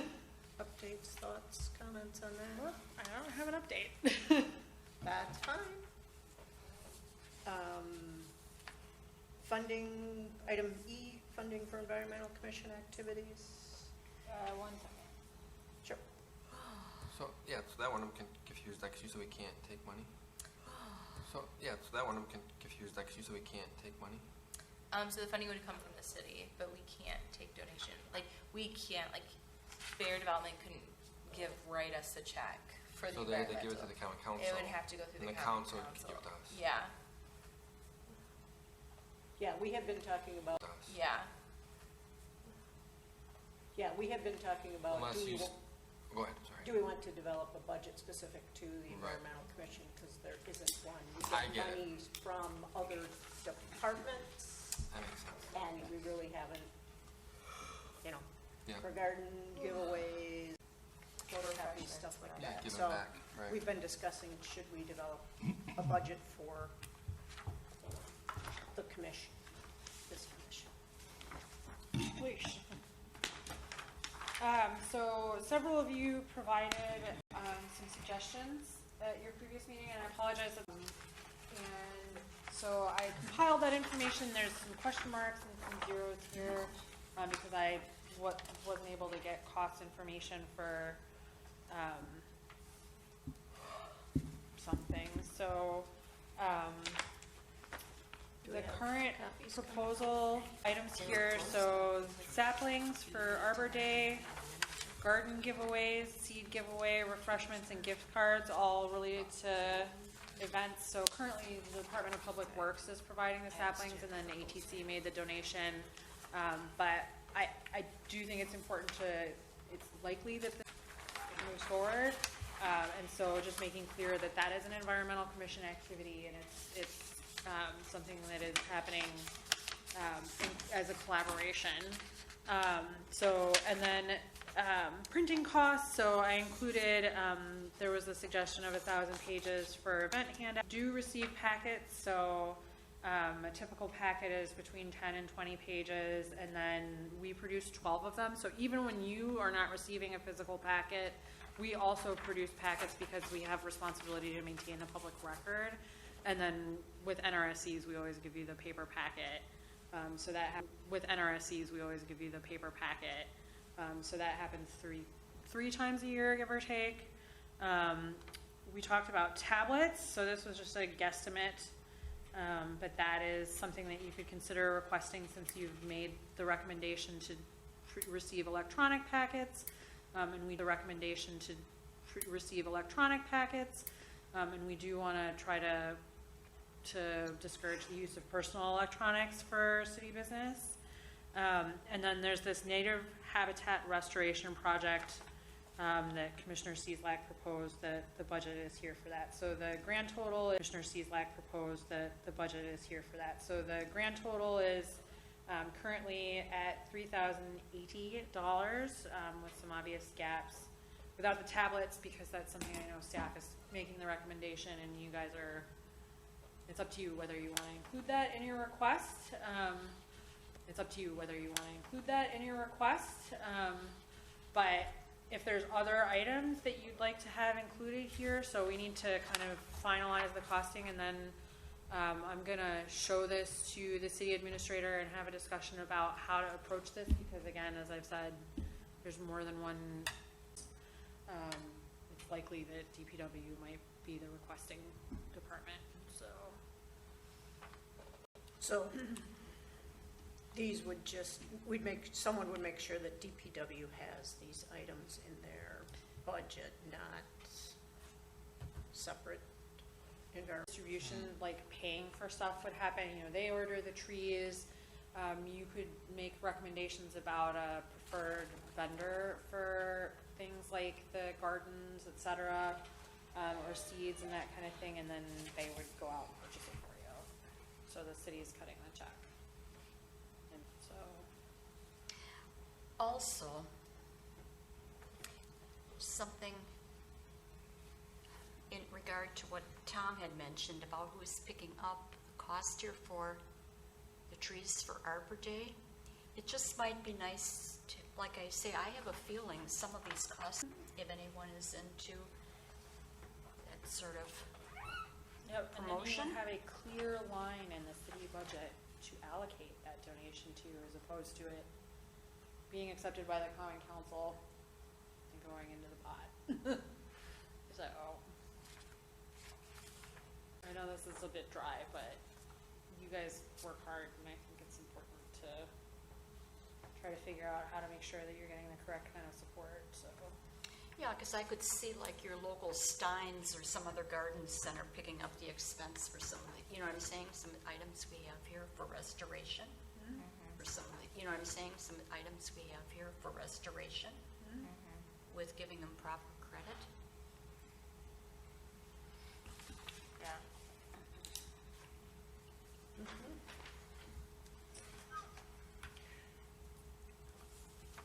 Yeah, I'm not thinking of any other items. If anybody else? Does the city currently get donations for things? Because I'm thinking about like the city newsletter, and they don't, like, I would expect it almost be like your Christmas, or like I would expect it almost be like your Christmas or church bulletin, where the back page is just full of like all the people that's I guess what like I would expect. So I know like, oh, like these are all the people that are donating. Like, I'm gonna go support this business because they're supporting my city. You know what I mean? And so it's really hard unless you're really like besides supporting my city. You know what I mean? And so it's really hard unless you're really like besides the 4th of July parade, you really don't know who is donating to the city. Yeah, there's not like a coordinated process to do that. It can be kind of null too. Okay. The Parks Department receives periodic donations, cash, And then the Common Council receives donations, that very frequent that public safety receives donations, but I don't know the acknowledgement process, to be honest. Yeah, So- because I've seen like Kayla's Playground on like the Parks Commission, Yes. where like Kayla's Playground will have like a line item of all the people that have donated for that. So they related to that Yeah. playground, and she has been very, because she did a lot of the fundraising herself. It's her daughter. Yeah. Sherry? Yeah. Yeah. So she's on the Parks Commission ex officio, but the city is that playground's fiscal agent. So effectively, part of the city's, we're their corporate body, but that funding is kind of separate. Got So. Looking at this list, what about the Franklin Night Out? Was there anything?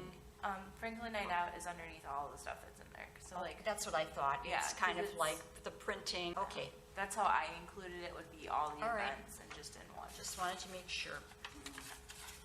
At least, that's how I did the monetary part of it. Nothing for postage, I see. So you're not gonna mail us any more of these monster packets. I mean, that's a good point. At $10 a pop per person here. Yeah. Holy cow. I don't know who put it in my front door. Yeah, I appreciated that. Yeah. And can you Yeah. imagine trying to print that? We'd go through ink cartridges, and you know how expensive ink cartridges are. Ink cartridges, and you know how expensive ink cartridges are. They, you know, you buy 2, 3 ink cartridges, they equal the price of what you paid for your printer. Well, and even then looking at, like, I like the big maps. I think they're really fun and interesting to look at. But then sometimes I think about it, and there's some of them where I'm just like, I looked at it like, okay, well, I could have done this on my tablet, like, or my, just like I looked at it like, okay, well, I could have done this on my tablet, like, or my phone or my laptop, or. Tom, on the trees, I understood the DNR gives away a lot of trees, or is it not really a giveaway? No, you can. They're subsidized. And that's kind of, I think, where the Washington Pine, where we, no, you can. They're subsidized. And that's kind of, I think, where the Washington Pine, where we purchase those trees actually come from Wisconsin DNR. Uh-huh. There's a foundation, our Gossy Foundation, that's where, Free Oaks from. They have a $1 million tree planting initiative with, Living Waters and Irons. So we got, I think 150 little trees this Irons. So we got, I think 150 little trees this year as well. Okay. That's the only free ones I'm aware of. Question 2, Tom. We're talking about the trees for Arbor Day. What if there are leftover trees? We have a home for them? Yeah, typically our I've, give them out as many as we can and then do what you want. this is a personal question, but we have a birch tree, a paper birch, like the white ones or whatever. And so, you know how normally they're they break off, they have 2. So ours got cut or something. And now like is there a way I can call you and have you come take a look at it? I'm not sure if it's in the right of way or not, or like if I need to cut it down or not. Yeah, there is text or just email your address. Okay, perfect. I have your That's card. the way I would take care of it. Yeah, I don't, it's in a weird spot. It's just like this weird tree. And then now our yard looks irritable, and I'm just like, I hate the tree, so I'm cool with getting rid of it. All right. More on this funding? So, if you have additional suggestions, email them to me, and then I'll be taking this forward to the city administrator. If there's anything that should be removed, let me know now. Requests for 2022 is between July 1st and August 1st, so that was our timeline. Yep. What was site clearing? This is that native habitat restoration project, so you would want to, Oh, clear the site. Remove the Got it. So existing that'd be all soils. part of the prod. Oh, that'd be all Soils. part of the prod. Oh, duh, that's why there's a heading and then all the, got it. That's where we Sorry. can't get Tom and his handy dandy crews to come do what they did to the future park. We did a bunch actually, last spring in Wendell. Last spring in Wendell, where that whole around the playground area is all bunch of that drainage swale. We cleared all that out. We actually used some of the ATC grant funds to replant some out some native species like Certus fairy, plant some out some native species.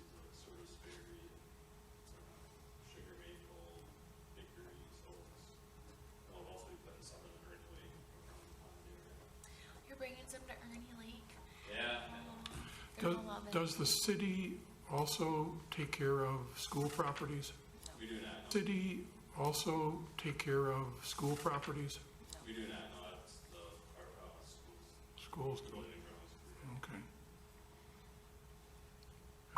I think Root Pike Win has got their eyes set on the high school again, I think, so. Yeah, if you're looking for spots, I know lots of. Looking for spots, I know lots of. Okay, moving to item F, update on the wetland restoration at the future park where there might be a water tower.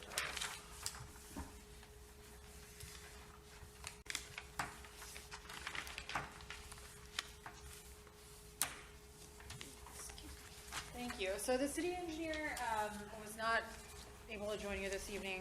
I think because I told him how long the meeting was going to be.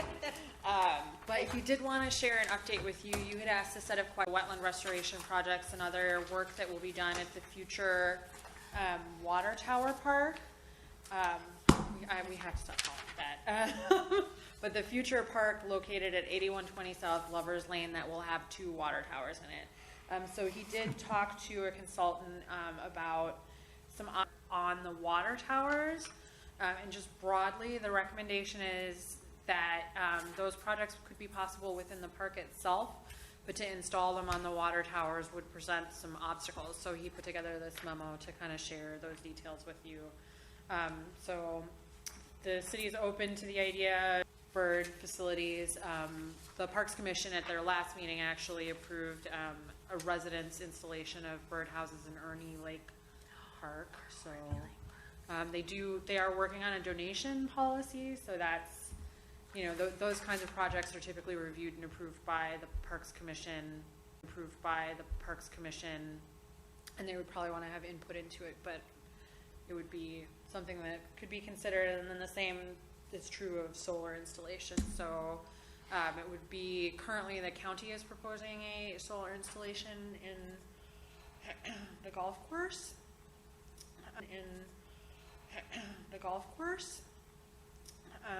But at present, most of the solar installations in the city are on residential property. So it would be interesting to pursue if the commission wants to look into it. So you wanted to make sure you got your response.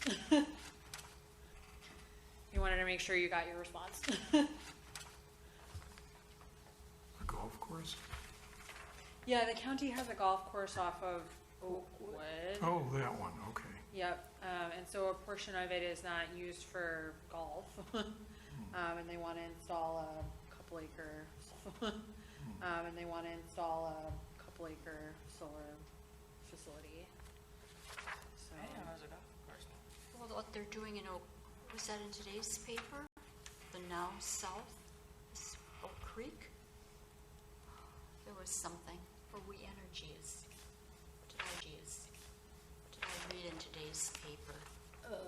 That solar farm that's going up. Oh, we have a solar farm? Is it gonna be over by the plant?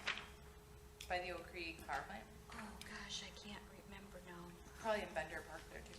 No, it wasn't there. Today's paper.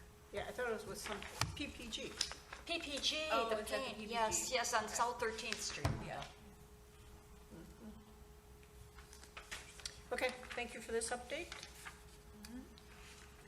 Yeah, I just add that now that we've confirmed eagles nesting in Milwaukee County, it's water towers. So there will be other sites. You don't want more sites? well, I will just note again that the city owns, well, I'm not gonna remember the acreage, but we do own several city parks, and our comprehensive outdoor recreation plan includes those projects once they're under development. Currently, Ryan Creek Trail and 116th Street Trail are mostly focused on trails, but in future parks or in the conservation lands that will be part of, there's conservation lands adjacent to waste management that are considered under the corp. Those might be good locations, but yeah, it's a cool idea. So. All right, so that completes our unfinished business. We still had a few new business items we could talk about now. Update you about the solar, group buy. Okay. Because, I did have an update. So I did a little bit of research within the city, to talk to the inspection services department or the building department about, what their perspective on the program. And so they had a couple of comments. Basically, they thought they could absorb the permitting requirements, but that they didn't really think that it would be, let's see, they have no major concerns with processing permits or conducting inspections for these systems. Those are services they already provide, but they would the program through MREA, they administer the program. So the department head did also note that there's currently, let's see if I can find it. Okay. Excuse me, Marion, what department is this that you consulted with? Inspection services. Here? Yep. Our inspection? Yep. Okay. So the department head is Scott Satula, and he let me know that there is currently a 26% federal tax credit for 2022, and also a $500 Wisconsin Focus on Energy rebate. So they've actually seen an uptick in applications for this installation. He kind of talked me through some of the requirements, which are related to the ability of the roof to hold the solar panels, and then the ability of the roof to hold the solar panels in a windstorm. Those are like the big ones, and then there's all the electrical stuff, which he explained it to me and I don't remember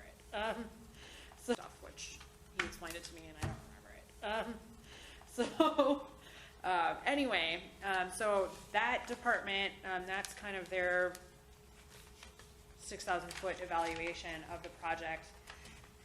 The Midwest Renewable Energy Association, I contacted them to follow up. I contacted them to follow up on the materials on their website that had been previously shared. And they let me know that they're starting to put together a list of potential communities for 2023. So if you want to make a recommendation to Common Council,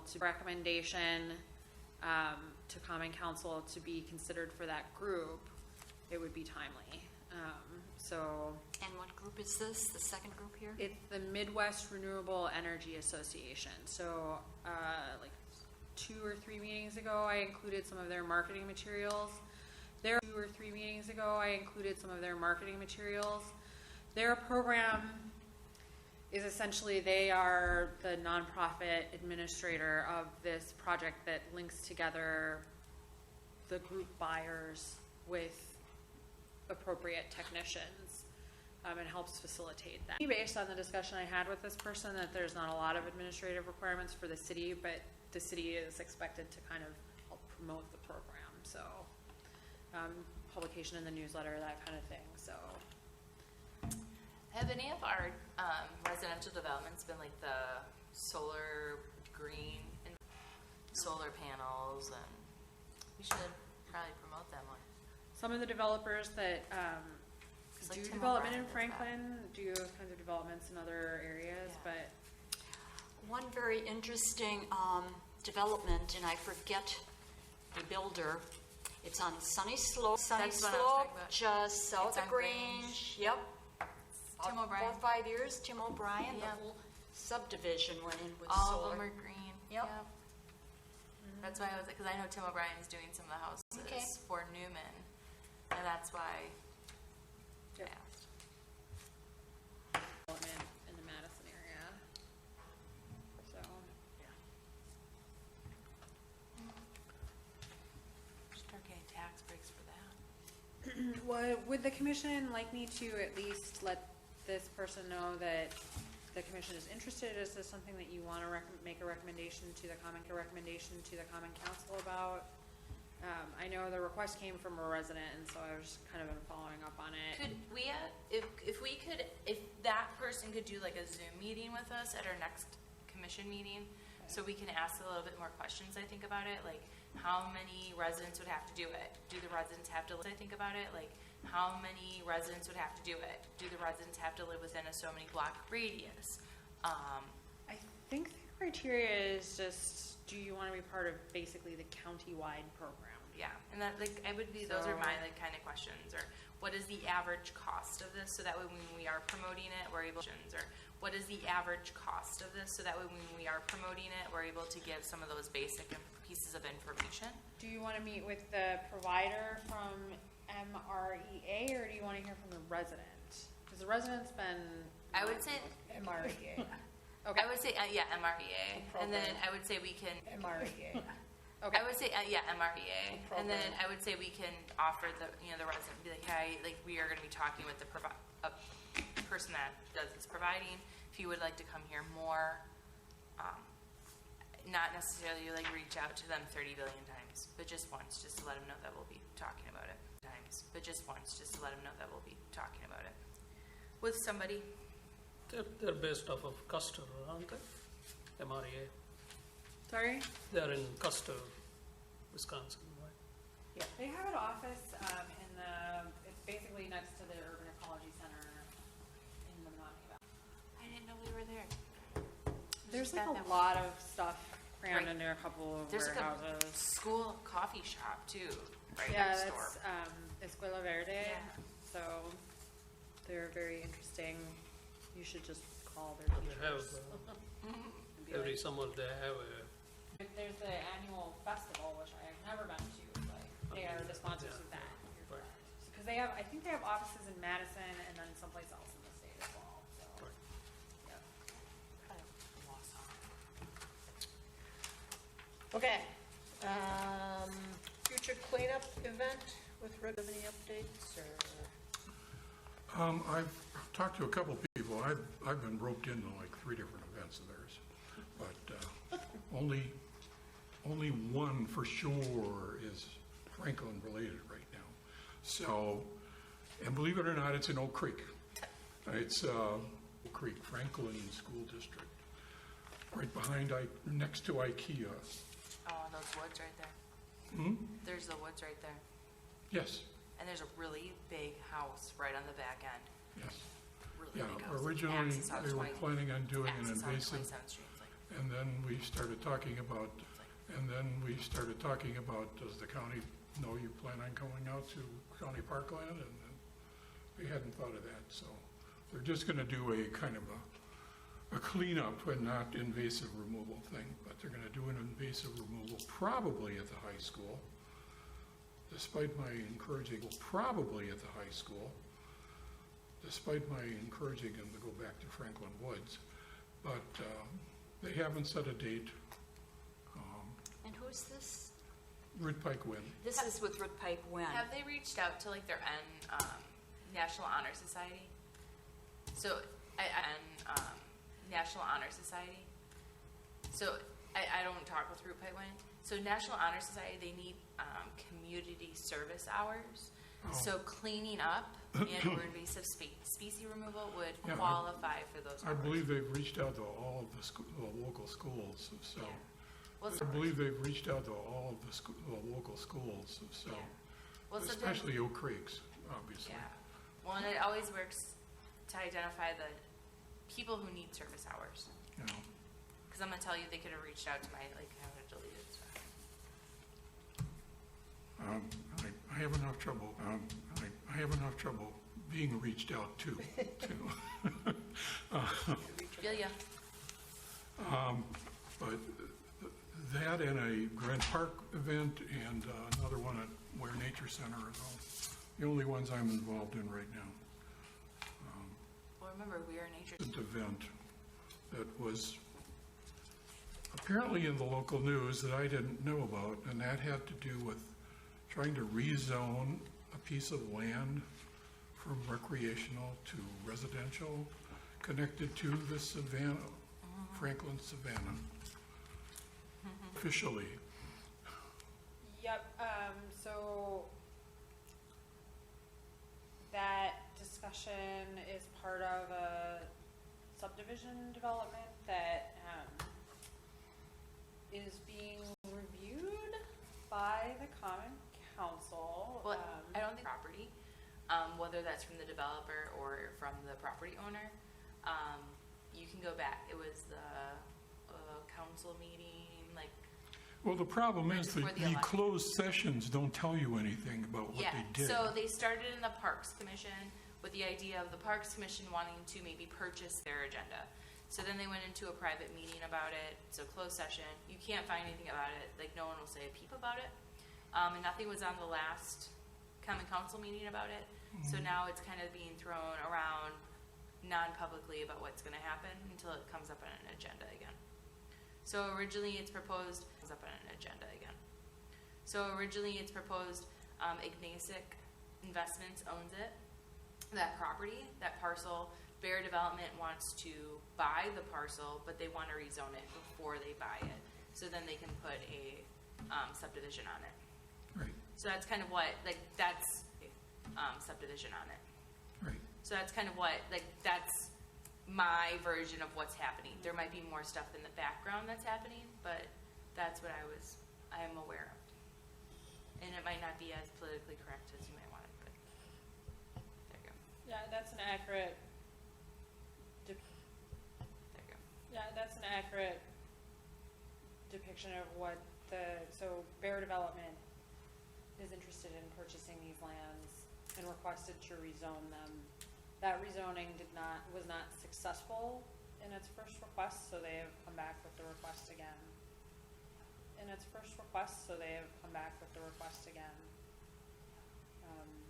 The Plan Commission did not view it favorably. The property is zoned for, It's currently zoned agricultural with a future land use designation of recreational.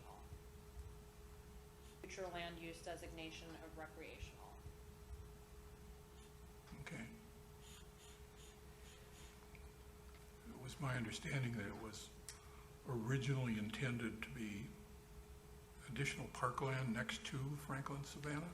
So the Hopefully comprehensive master someday, plan, Franklin Savannah? so the Hopefully comprehensive master someday. plan and the comprehensive outdoor recreation plan both designate 2 or 3 lots, 2 of them being the ones that the zoning requests were made to be a City of Franklin park adjacent to the County of Franklin, Savannah. Did the plan And the reason for commission review it on last rezoning Thursday? was, No, and the reason for rezoning was because the developer wants to, no. and the reason for rezoning was because the developer wants to build homes. That was, the rezoning request came from a developer. Yeah. No.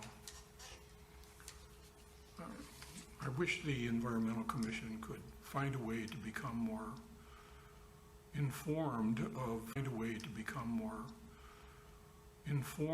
of this reshuffling of what we are setting aside land for, because, I mean, once again, I think we are looking a little foolish in the media after being told we were going to do we'll rezone it, which seems to be the message that came across in the article that I'm looking at from the Milwaukee Journal, but I'm not familiar with the article, but I will say that there's 2 city policies that are city planning document for an update of, and the comprehensive outdoor recreation plan, which was adopted through 2030, but there has been discussion of addressing or revising that, and this commission should be part of the public discussion about either of those documents being revised. So I recognize that the question about the rezoning, that those requests are usually made by developers or property people that want to, like the couple that was here earlier want to rezone. Right. So I'll give you a heads up, meeting packets come out like this week, you'll probably like Friday or Monday at the commission. So you're kind of, because we don't have like any sort of news outlet yeah. here in Franklin anymore, and the patch doesn't really identify anything. Although if you want to become a writer for them, you can. They're looking for community writers right now. Kind of go through the agenda to really have it. Like, that's the only reason why I have an understanding is, one, it was coming to my mailbox, but that's beside the point. And Yeah, the candidates receive. I got everything, so, and then we started coming. Also, sometimes the meetings are really, really interesting. Yep. Also on YouTube, which is even better, because then you can pause them and like watch them, and like, and they're in like funny positions, like, you know, so. Yep, and that's, yes, so the city website actually has a calendar that you can click on, and then it'll tell you what all the upcoming meetings are, and then within that calendar notification, so like Arbor Day is on the list as well, are posted, the agendas, et cetera, it's part of the public process, the public noticing process, so all of the packets are published on the city website. However, a closed session item would not have been, the contents would not have been published. So it would just be the cover sheet. On the internet about a candidate running for alderman in my district. And up this popped as a, oh, by the way, did you know this? And I was like, I don't know how I would have found out otherwise, but, no, okay. Parks Commission as well, so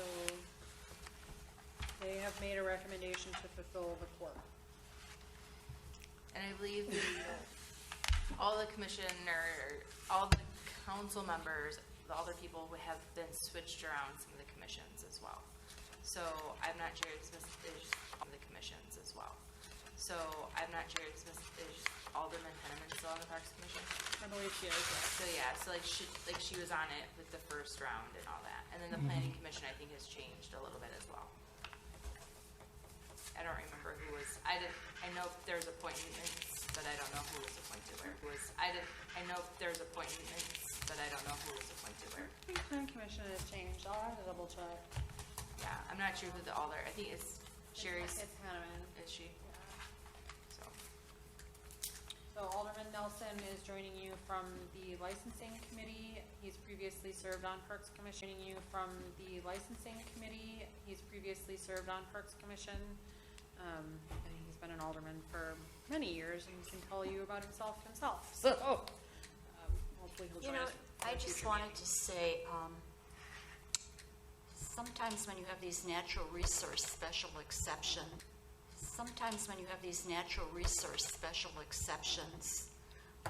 like this last one we had tonight with Ryan Meadows, that's District 6, and that's Alderman Nelson's district.